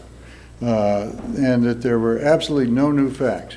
That's in the record at page 1097 through 1102. That's in the record 1121. Counsel, would that be an abuse of discretion standard that we'd be looking at in terms of the judge willing to entertain a second motion for summary judgment? Could be. Based upon an argument that There were no new facts, There's period. new facts, right? Yes. Okay, thank you. But Judge Doyle, in his decision, claimed to come up with a bunch of new facts, but there were none. Again, those are pointed out. He says the lawyer, this is Mr. Argentieri, the prior lawyer, told his client to get these facts together. Well, every lawyer tells his client to go ahead and be more specific. He says it's implausible that Hurlbut and West never talked about the original decision against West. There are no facts that they did. In fact, they both denied it. Again, in the first motion, as in the second motion. Judge Doyle further said the fact that Mr. Hurlbut called his attorney 8 days after Judge Furfur's decision. However, in the papers, Mr. Hurlbut indicated that he responded to this in the first motion to summary judgment again. There was a statement that he relied upon Judge Doyle in his decision. Obviously, that was Judge Doyle's word, obviously. It's a little bit of speculation, no facts, but he said Holly had told Bill about the decision. There are no facts whatsoever that Holly told Bill, and they both denied that they had that conversation. But it's a matter of public record, the decision, isn't it? I'm sorry? Isn't the decision public? Yes. The first, Judge Furfur's decision of public record, and so was the filing of the lawsuit by Hurlbut. It's all public record. Nothing was secret. There were no, Alaska LLCs. There were no third parties whatsoever. Then, again, going to his decision, he said Hurlbut wanted to lean against West's asset. What creditor doesn't? I mean, it's a statement of obvious. And so your argument is basically, regardless of the fact that they had this intimate relationship, he had the right to protect his interests just as any other creditor. Certainly. And that there are no badges other than that intimacy that would justify the decision. That's the only fact. Isn't the timing of many of these after the decision but before the judgment from surrogate court, isn't that an indicator or a badge? No, I don't think so. There are many badges of fraud, and again, it's outlined in our brief, my brief, at page 10. There's lack of consideration. There was consideration, $150,000 of loans and services. There was a close relationship, we admit that. There was intentional possession, benefit, use, or control by the transferor, West. She has no interest in Hurlbut's judgment. Financial condition of the transferor, West. She stated in several different affidavits, both in the first motion and in the second motion, she was solvent. That's a question of fact. Whether or not there was a pattern or series of transactions between the parties, not in the usual course of business. There was only one transaction, only one lawsuit, nothing else. The use of deception, there was no deception. These are all public records. The chronological or timing, that's questionable. But again, isn't that for the trier of fact?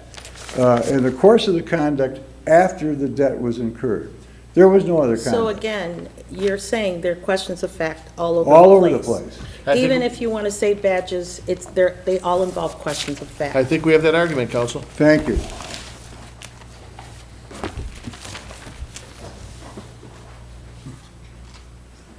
David Rasmussen for respondents. The Argentieri deposition is instructive. It was full of new facts. Facts that only the lawyer would know. That there was a race to the courthouse. He states very clearly that it was important to his client, Mr. Hurlbut, that the lawsuit be started immediately, that we do it in 48 days. So you're addressing the issue as to whether or not the second summary judgment motion was inappropriate and an abuse of discretion. Absolutely. Okay, yes. I understand that. And Argentieri's deposition, I think, really does address that. It adds It adds significant weight to several of the badges. The haste, the secrecy, the intent. I mean, there's an admission of Well, intent. then where's the secrecy though? That they lined up this hasty service of process at the county clerk's office. It's highly unusual. I probably. But isn't that, I mean, so they line this up, right? Isn't that a jury question? Isn't that something that the jury ought to consider as to whether or not this was done in a way that was to defraud, or was this done in a way where, she knew that he had a cause of action against her, and what's the difference whether she goes down and picks up the summons and complaint, or whether they track her down maybe and embarrass her somewhere with service? Well, I think Argenteri testified that Mr. Hurlbert knew this was coming, knew there had been an adverse decision, and it was important to them collectively, the lawyer and client, that they beat the estate to the courthouse and establish priority. So no, I don't think it is a jury question. I think it's been admitted. And I think that clearly, Judge Trautman, is one of the badges. Judge Doyle very clearly laid out each one of the New York State badges of fraud and went into detail as to how the badge was met. And he was very careful to point out that in this particular case, all of the badges of fraud have been met, and that's not required. That you could have a fraudulent conveyance case and prevail on it with one badge if that badge was compelling. In this particular case, we have all 5 badges. And it's similar to the Picaretto So your versus... argument here is that the court identified the badges, laid out more than enough, and since he did this, that the decision below should be affirmed. You're saying that there are no questions of fact, even as to the existence of the badges. There are no material issues of fact as to the badges. And even if there were a question of fact as to a badge, the badges that are not in dispute are so compelling that the test has been met. And that's what we have to look at. Yeah, thank you very much. Thank you, Counsel.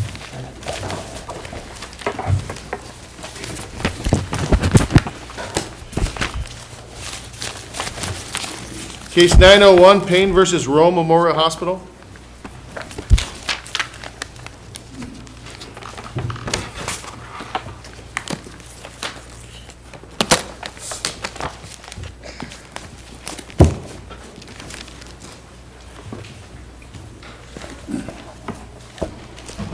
Morning, Your Honors.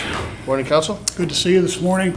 My name is John Sharundalo. I'm with the Sharundalo Law Firm. We're here on behalf of the appellant Holly Payne and her husband, who comes before this court seeking to overrule the decision of the lower court in this matter that granted summary judgment to the defendant hospital. The judge found that there was no duty that went to the plaintiff in this case. And I assume you're going to argue the danger and vice rescue, Doctor. Not only that, well, actually, we have 3 different arguments, Judge. But the first thing I want to make clear to each of you is we're not trying to expand or make any new law here. We are relying on law that has been firmly established in this state, some as old as the early 1900s by Judge Cardozo. And we bring this to the appellate division on 3 separate grounds. First is the McNulty-Webb line of cases clearly says that somebody who has a relationship with a patient can recover against a care provider, given negligence of the care provider, that causes injury to the third party. The second grounds is danger invites rescue, as Judge Smith indicated.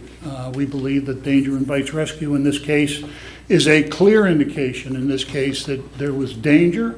That danger was as a result of negligence. Danger was the Hoyer lift being moved to the bed by one person and it's starting to tip.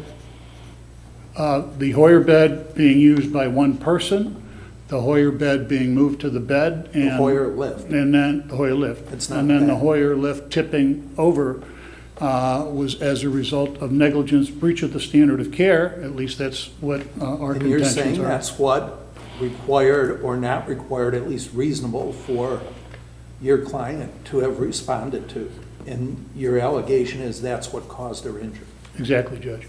You see, Counsel, I follow your argument on that. It was recently mentioned by Justice, Smith, the rescue doctrine. But going back to your first argument, where, and this is where I find a little unusual, where is the, usually on a med mal, we see a doctor-patient relationship. And you're arguing here that that exists because of the relationship between the plaintiff and the patient that was being cared for?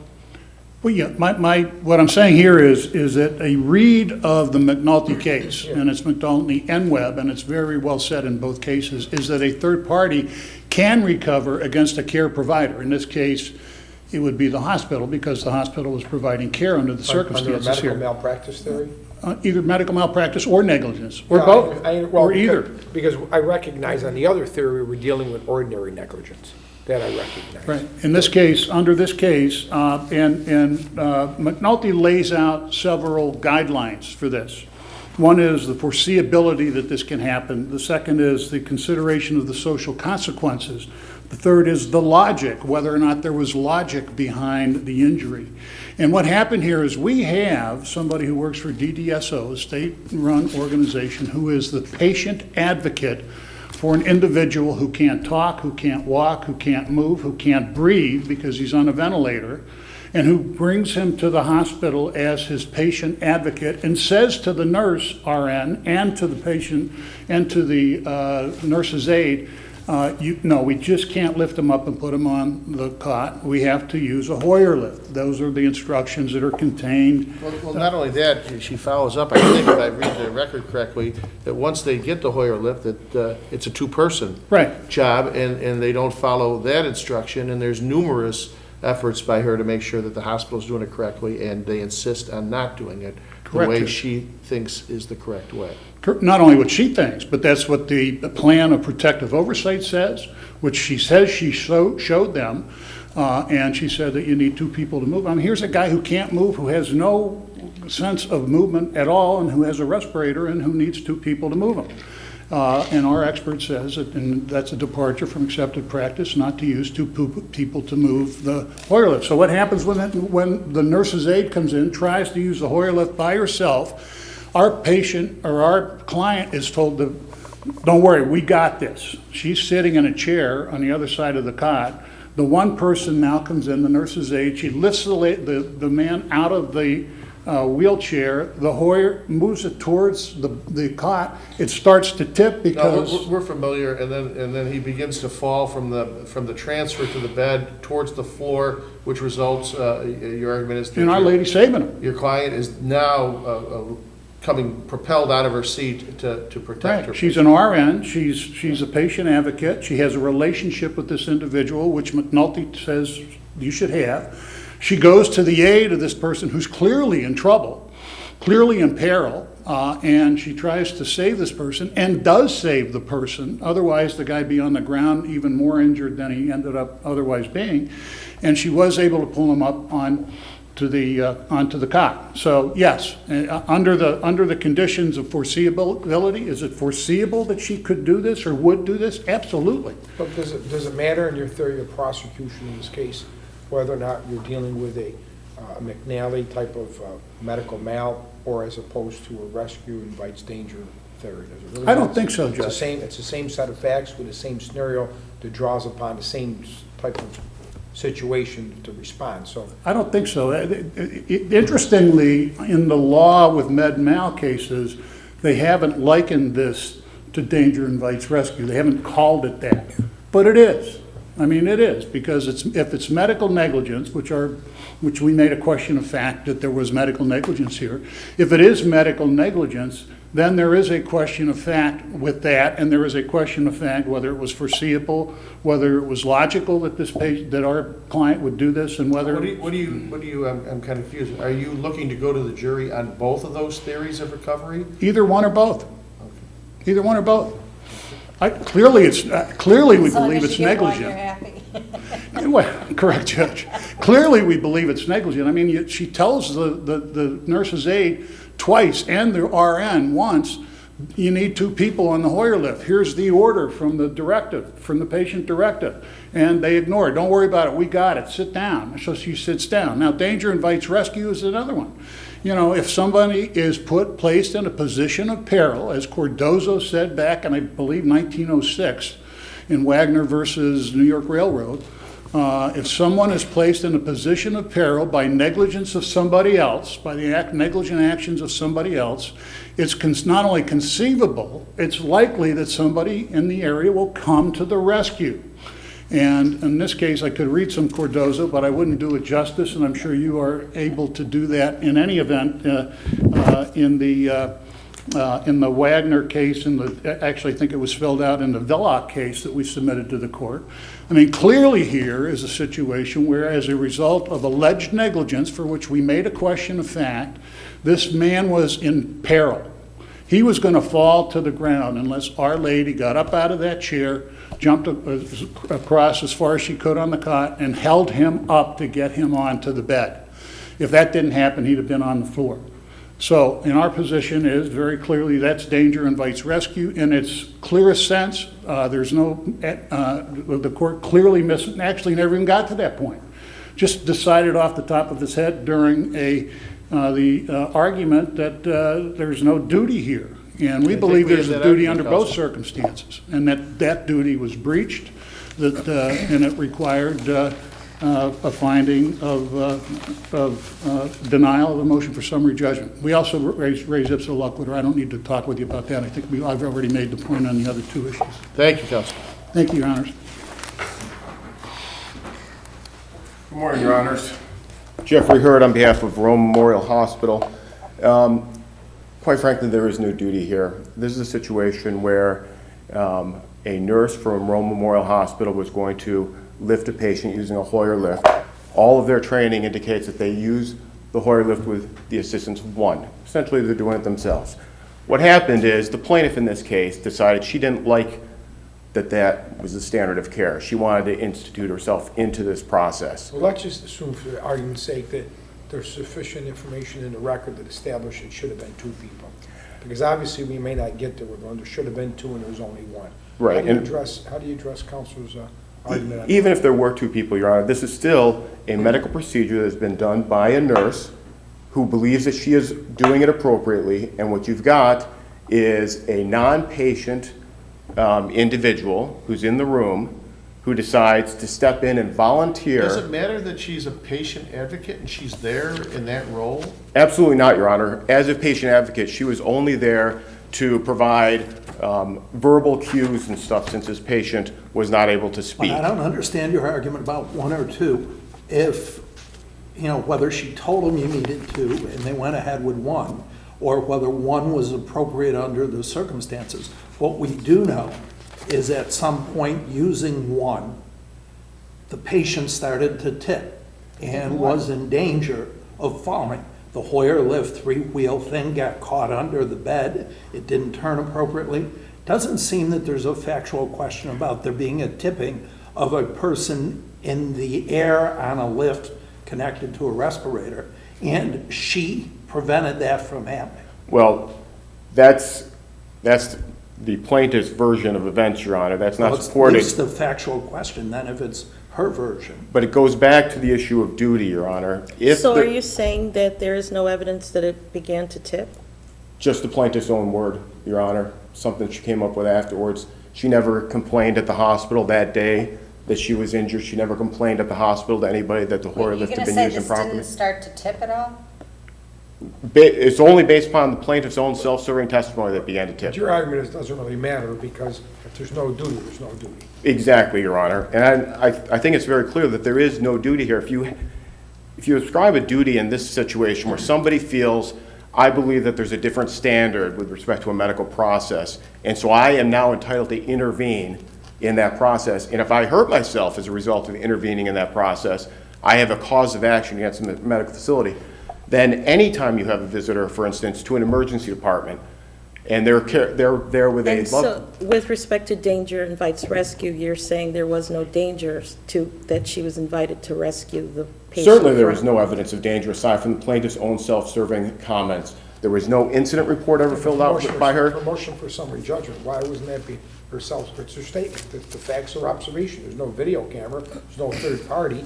So, I mean, why, for purposes of summary judgment, you keep on going back to that, and all I'm saying to you is that if she says this, she gets in a complaint, she testifies to this, then in and of itself, you have to, she's the non-moving party, we take a look at it, so now it gets us back to the whole question again, what's their duty? And you still go to the issue of, even assuming that the plaintiff is believable, what is the standard here? And you have everybody saying that a Hoyer lift can be used with one, in which case there is no danger necessarily, and you have the plaintiff alone saying it's two.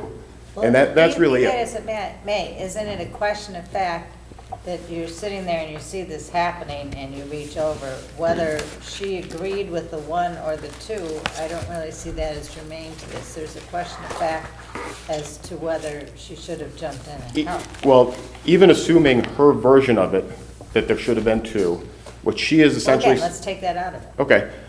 What she's basically saying is that in the midst of a medical process, a medical situation, she is substituting her judgment for the medical provider, jumping into the situation. I don't know that that's what she's doing.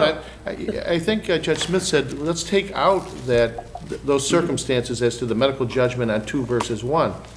When she's confronted with a situation where across the bed from her, the patient that she brought to that hospital, the patient that can't communicate his desires to anyone, and she's there for him, when that patient begins, if you take her facts as true for purposes of this motion, that patient begins to fall somewhere between the Hoyer lift and the bed towards the floor, would you not at least agree that if those facts were true, that patient is in danger? I don't know if I would necessarily agree the patient's in danger at that point. The falling to the floor of a patient is not a dangerous situation? Well, again, if you were going to go solely by what the plaintiff testified to in subsequent parts of her deposition, I would encourage the court to read her deposition. But ask the question, but but my question is that if a patient's falling to the floor from a bed, between a Hoyer lift and a bed, is that not a dangerous situation? It potentially is, Your Honor. Okay. There's no question. But I think that when you look at the circumstances of what you're doing here, you are going to have a situation where, in theory, a third party, and so, in this case, the plaintiff, you raise a very good question. Can do anything they want. The policy considerations of a ruling in this case might be far-flung, is what you're saying. And that's a significant consideration, I believe, Your Honor. And certainly you've raised that, and we are aware of that. Okay. Thank you, Your Honor. Thank you, Counsel. Thank you. Case 902-903, Smith versus Samaritan Medical Center.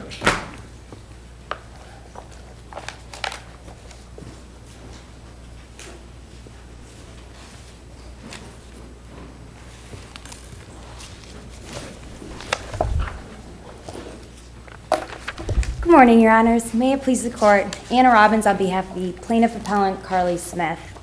I don't want to belabor everything that was already stated in our brief, but there are a few points I would like to reiterate. The first being with respect to leave to amend the 2018 Bill of Particulars. We still stand by our argument that it was supplemental in nature. However, even if it's found that it was allegedly amended, the death of our expert more than constitutes an extenuating circumstance. And in light of that showing, unexcused lateness and prejudice to the other party was still necessary in order for the court to deny our motion. Now, for unexcused lateness, this court has consistently held that mere lateness is not a barrier to amendment. It must be unexcused. Now, we found out that our expert passed away 3 months after the plaintiff's last deposition. The court thereafter granted several extensions without objection to the defendant in order to find an expert and to update our pleadings and then file the note of issue. So at the very least, quite frankly, I think we have excused lateness, if that's what you should call it. And for prejudice, I think this is the most important. I think, Counsel, I think I struggle with that is that the second, the amended complaint adding a different theory is the case was 7 years old, from my recollection. Yes. And we're dealing with a situation where there would have been potentially a third deposition of the plaintiff or further depositions to be done in 7 years. And as we all recognize, even though the prejudice is not in and of itself, we're dealing with loss of memory on these cases in a bunch of time. And as a result of all that, they're claiming that is the problem they're having with this case. Is this going to further delay? This case has been delayed long enough. In 7 years, and I looked at the record carefully, a lot of those adjournments were solely based upon your request. Right, absolutely. So and the court extended the time for further proof, for further depositions, for further expert disclosure, and continued on it. And because it appears to me, when I read the first expert affidavit and the second expert affidavit, I can see why you had to go with the second expert affidavit, because the theory somewhat changed and really didn't go hand in hand with your first expert affidavit. Well, and I think that's another point I really wanted to hone in here, is that the crux of this case from the very beginning stands on the rectovaginal fistula that was repaired on August 30th, 2011. Now, I know there's some discrepancy in the record of previously alleging the initial delivery and the times of that nature, but we have done away with essentially that time frame. And what our main argument to the lower court was, at least, was that this has been something that has been alleged in the complaint from the very beginning and has also been alleged in the bill of particulars. So when I read it, it appeared to me your focal point of your original complaint, bill of particulars, focused on the actual surgery itself being improperly done. Not that it was improperly done, not because the surgery was improperly done, because they should have waited 12 weeks before the surgery was ever contemplated to be done. Well, and that's a different, Certainly, but based on what we have already alleged in our bill of particulars, we stand firmly behind that. The allegation that it was improperly planned and administered sufficiently supports that idea. In order to have a standard of care. But then what's the point of a bill of particulars, if you can just generally say that? And that is fair. It's to amplify the allegations in the complaint, and based on what we have, we will submit that that's what we did.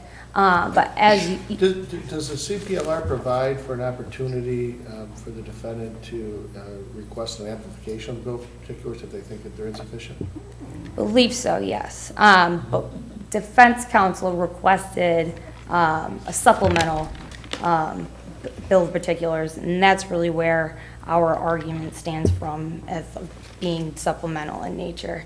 I know we can go back and forth with this all day till the cows come home.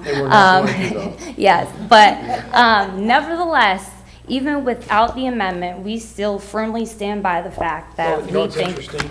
If that was your theory, and I read the deposition of the defendant doctor, nowhere is in there that I see any question regarding the 12-week delay. It was all focused squarely on the operation itself. So how, practically speaking, how do you come to the conclusion that it's included in the original bill of particulars when you're not even examining the doctor based upon, and then once again, it goes back to me, the reason why the questioning that I assume wasn't being asked that way is because of the first expert affidavit as opposed to the second expert affidavit. And that's fair, but he was questioned on the signs and symptoms that she was presenting at the time of the surgery and when it was done at that time. So I would say it necessarily fits into that. Well, under your theory, and I'm sure there's some plaintiff's counsel sitting back there, under your theory, that would open up Pandora's box. It would always be covered under the bill of particulars. There would be no purpose of having one. You can just make a generalization. The surgery, and at the result of that, anything that flows from the surgery, whether it's lack of time, too much time, too quick, whatever it may be, you're left guessing on the other side. In our position, I don't think the defense was left guessing because they asked the plaintiff several questions over the entire deposition about early versus a late repair. But he never argued that about timing specifically of whether 12 weeks was necessary or the timing that he did it was an appropriate time. There was only question about healthy tissue. No, Your Honor, and to that we would say that that is evidentiary in nature and not necessarily appropriate for the bill of particulars and is more appropriate for, say, motion for summary judgment. I think we have your argument, counsel. Thank you. Thank you.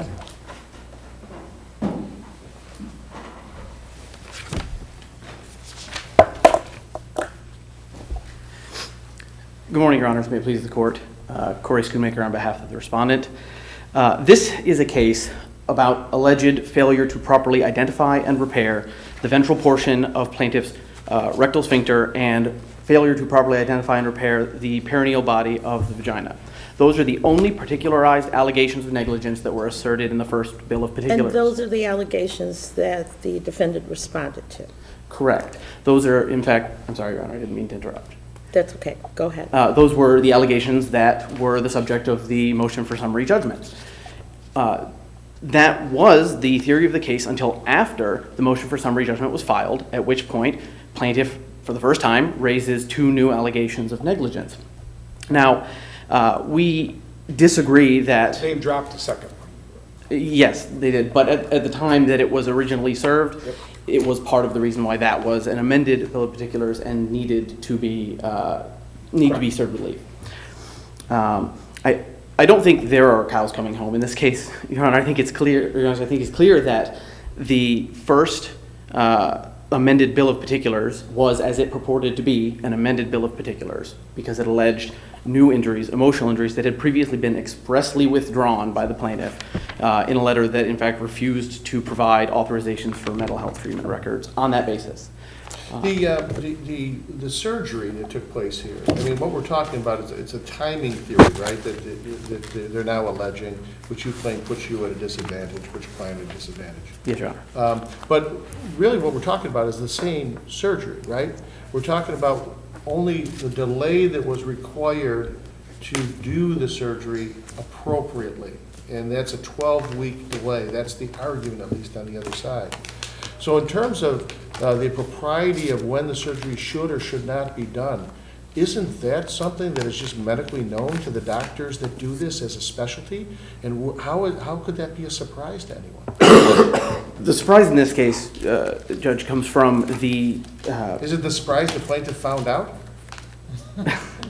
Well, I mean, I guess the surprise is that the new expert is alleging this new theory of the case, but... But your doctor, your expert must know what the appropriate requirements are for this particular surgery, and if in fact there's a 12-week delay that isn't appropriate, that isn't necessary, then your doctor would have a defense to that, to say that that theory is nonsense, because you don't have to have that delay.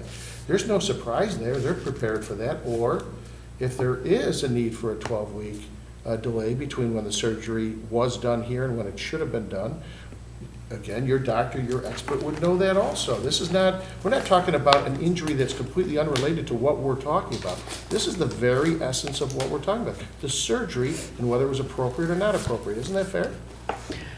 I would say that the question of whether the surgery was appropriate is the new question.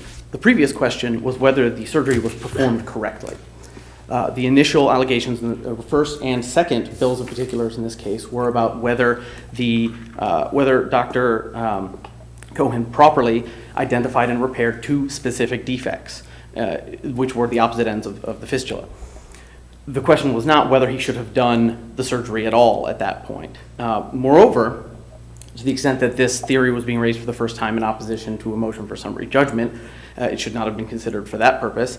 And furthermore, the affidavit of plaintiff's expert in opposition to the motion for summary judgment was speculative on this 12-week issue. If you review as I'm sure the court has, that affidavit, it points to an infection, it points to medical evidence of an infection on the 22nd, which was 8 days before the surgery at issue, and it points to an infection months later, September and October, where it's undisputed that there was a reoccurrence of the fistula. Their expert relied on absolutely no medical evidence that there was any infection on the date of the surgery. Which the twist we have on that is you're getting to the substance of the argument. If you get to the substance, the lower court even said, if I get to the substance, I'm wrong. Okay. Fair enough, Your Honor. So, I mean, I would stick with and listen, the argument is clear. The fact is that they improperly did the surgery that day, okay? As opposed to that day also means that it should have been, you should have anticipated that it should have been at a later date. Is that reasonable to glean from the bill of particulars. That's something we have to focus on. And Yes, we'll sir. look at that. Thank Any you. further, counsel? Not unless your honors have any further questions. Thank you. Case 904, Yuskewswick versus Huther.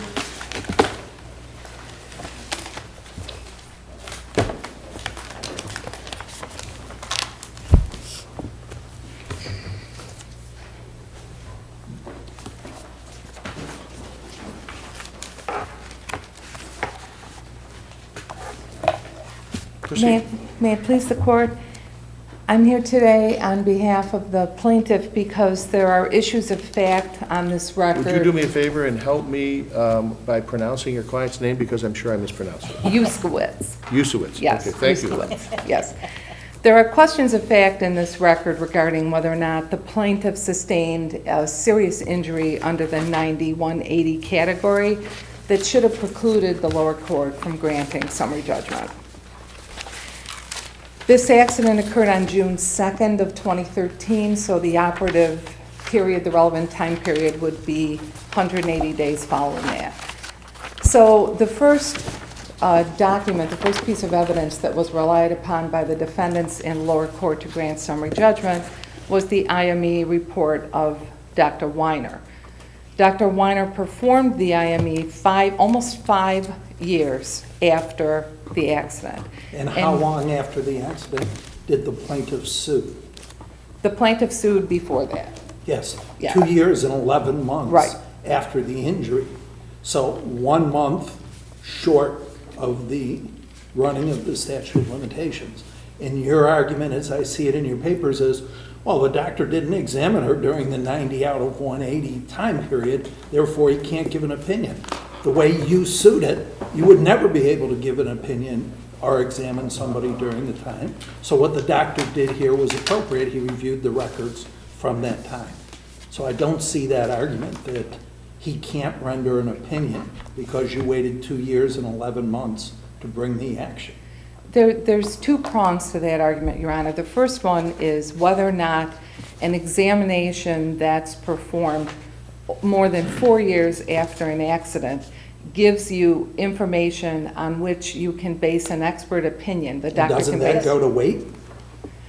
It goes to whether or not there is any ability, whether there's a medical ability on the part of an expert to ascertain from looking at someone in 2018 what their condition was. Well, he's not just looking at her. He has records that he looked at that show what she reported on her first visit to the doctor, what she reported when she broke her leg down in Pennsylvania, where she said, oh, I have great exercise ability, I'm in terrific shape. And it was, what, 20 days after the 180? So she's certainly saying she's in shape. And that goes to the second prong of the argument, which is there were 32 records that were reviewed by Dr. Weiner as part of his IME. And as Your Honor has pointed out, a number of them had to do with accidents before or after this particular accident and parts of the body which had nothing to do with this accident, but were certainly remarked on by defendants in their motion. But the most important consequence, or the most important thing in that report, is that the two records of her treating physicians who cared for her during the operative period were not on that list of documents that were reviewed by Dr. Weiner. Relevant period, right? There's no operation there. No, the operative period meaning the 6 months I from... just wanted to make sure. No. I didn't really miss something in my reading. The relevant time period from June 2nd to December 2nd of 2013. She was treated by two physicians, her primary care physician, Dr. Alley, who made a medically objective finding with respect to an injury that she sustained to her left shoulder. What's the objective? The measurements that were... Dr. Alley found that she was suffering from bony tenderness, swelling, crepitus, spasm, and he diagnosed her as suffering But from... what objective manner was that determined? As a result of his examination and findings, objective... The spasm in and of itself. Spasm, correct, and internal left shoulder derangement is what he found. Now, he referred her to an orthopedic surgeon, Dr. Ayers. Dr. Ayers referred her for an MRI. The MRI was performed on June 25th, and there were positive findings in 2 regards on that MRI. It showed rotator cuff tendinopathy and effusion, and it showed signal abnormalities in the supraspinatus tendon. And you'd argue those were consistent with the clinical findings that the doctor found? Correct. And they were also consistent with subsequent clinical findings by Dr. Ayers, because he took over. And what activities did he say she could not participate in? The most significant activity of day-to-day living that she was performing at that point in time, during that period of time, was trying to get her certification as a paramedic. And there were 2 different things that she had to do in order to get that certification. And the first was attend classes, and the second one was the clinical, where she had to ride in the ambulance and she had to be part of the team. Dr. Ayers took her out of work. He pronounced her 75% disabled for 110 days after the accident. So that's beyond the 90 days that she needs to prove. And he found that she could not lift, pull, or push anything with her left hand, and she was not to lift anything more than 10 pounds. But is that the requirement under the 90 out of 180? Or does it say your usual and customary daily activities? Was there any comment by any of the doctors that treated her that she, was unable to do what are thought of as activities of daily living? She herself said there were no hobbies that I couldn't participate in anymore. She identified pictures of her being a trainee for roller derby. She pictured equipment that she took. She had a picture she recognized in the paper of her hands up during the relevant or operative time period, as you call it. She also went up to Connecticut and competed in a 5K race and camped, all during the relevant time period. So just her deposition would seem to me to fit the requirement that she doesn't meet the 90 out of 180. If I may, Your Honor, with respect to her customary activities, the only thing that there is in this record is that what she was doing every day is she was going to class and trying to become a paramedic. She could not do that. Now, the defense is saying, well, she went back to work as a home health aide. If you take a look at the deposition testimony, that is not what she testified to. That is a mischaracterization. She was asked, did you earn money in 2013 and 2014? That broadly, a 2-year period, yes, I did. Well, where'd you get your money from? Well, I sold some things on eBay, and then I did some work as a home health aide. She was asked to describe what she did, but she was never asked to describe when she did it. This accident happened on June 2nd, so there's no indication whatsoever in this record that any money that she earned in 2013 wasn't earned before the accident. So there's at least a question of fact as to whether she was able to return at any time to the work she had done. With respect to the roller derby, her testimony was that she participated in what they called a newbie program, an indoctrination program for people who wanted to do roller derby. It was November 23rd that that picture was taken in the paper. The 90 days, assuming that Dr. Ayers correctly took her out of work and said that she was 75% disabled for 110 days, she's beyond that 90-day period that she needs in order to qualify as having a serious injury. But in her hospital records from January of the next year, so a month after the relevant time period, she's telling the doctor there where her leg was broken at a mosh pit, she is a regular participant in roller derby and has excellent exercise tolerance. This is immediately after the period of time, and she's saying what she did during the time, a regular roller derby participant. And when she was asked at her deposition to give some particulars about that experience, she was asked 3 questions. She was asked to define by defense counsel, what's it mean to whip? What's it mean to block? What's it mean to jam? And she gave definitions for what those terms are. They never asked her, did you whip? Do you jam? Do you block? The only thing that she testified to was that she skated. Her injury was to the left shoulder. I submit that there's at least a question of fact. If all she's doing is skating around a rink and there's no indication in this record that she did anything other than that, that's not inconsistent with her having a shoulder injury. Counsel, you should begin to wrap up. All we have to do on this record is demonstrate an issue of fact with respect to two components to qualify under 9180. First is that there was a medically determined injury. We've got three different sources to substantiate that injury: Dr. Alley, Dr. Ayers, and the MRI. The second thing is that it interfered with her ability to perform her usual customary activities. Participating in roller derby, I would submit, is not a usual and customary activity. It was for her, though. Well, go ahead. I'm sorry, it was for her. Then I think that it goes to the weight, and the issue is whether or not the ability for her to just skate and not actually participate, because there isn't anything to the contrary in the record, was enough to knock her out of the box as a matter of law on 9180, or whether this record does raise an issue of fact. We believe it does. Thank you, Counsel. Good afternoon, Your Honors. We've made it that far. My name is Michelle DeVoli, and I represent the Critelli defendants in this matter. First of all, as far as the objective proof is concerned, there is an MRI that shows only mild tendinopathy and mild supraspinatus issues. Mild, as you are all aware, does not qualify for a serious injury under the well-settled case law of this state. As far as the usual activity... Does this clinical finding coupled with those findings of the test, would that qualify? Coupled with the findings of the what? I'm sorry. You said, was it an MRI test you just referenced? Yes, Your Honor. Yeah. The MRI coupled with the clinical findings, is that enough to qualify?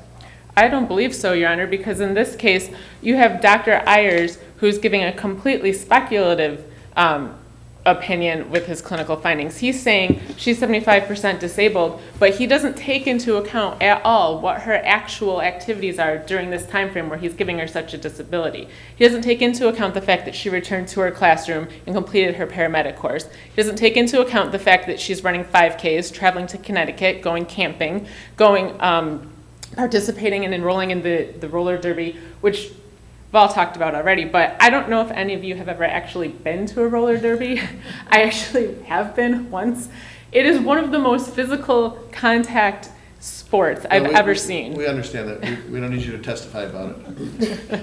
Fair enough, Your Honor. But to suggest that she enrolled in the program and didn't participate is certainly misleading. Her testimony is that she participated. Dr. Ayers' opinion is further speculative and doesn't support the clinical findings because he says she can't work.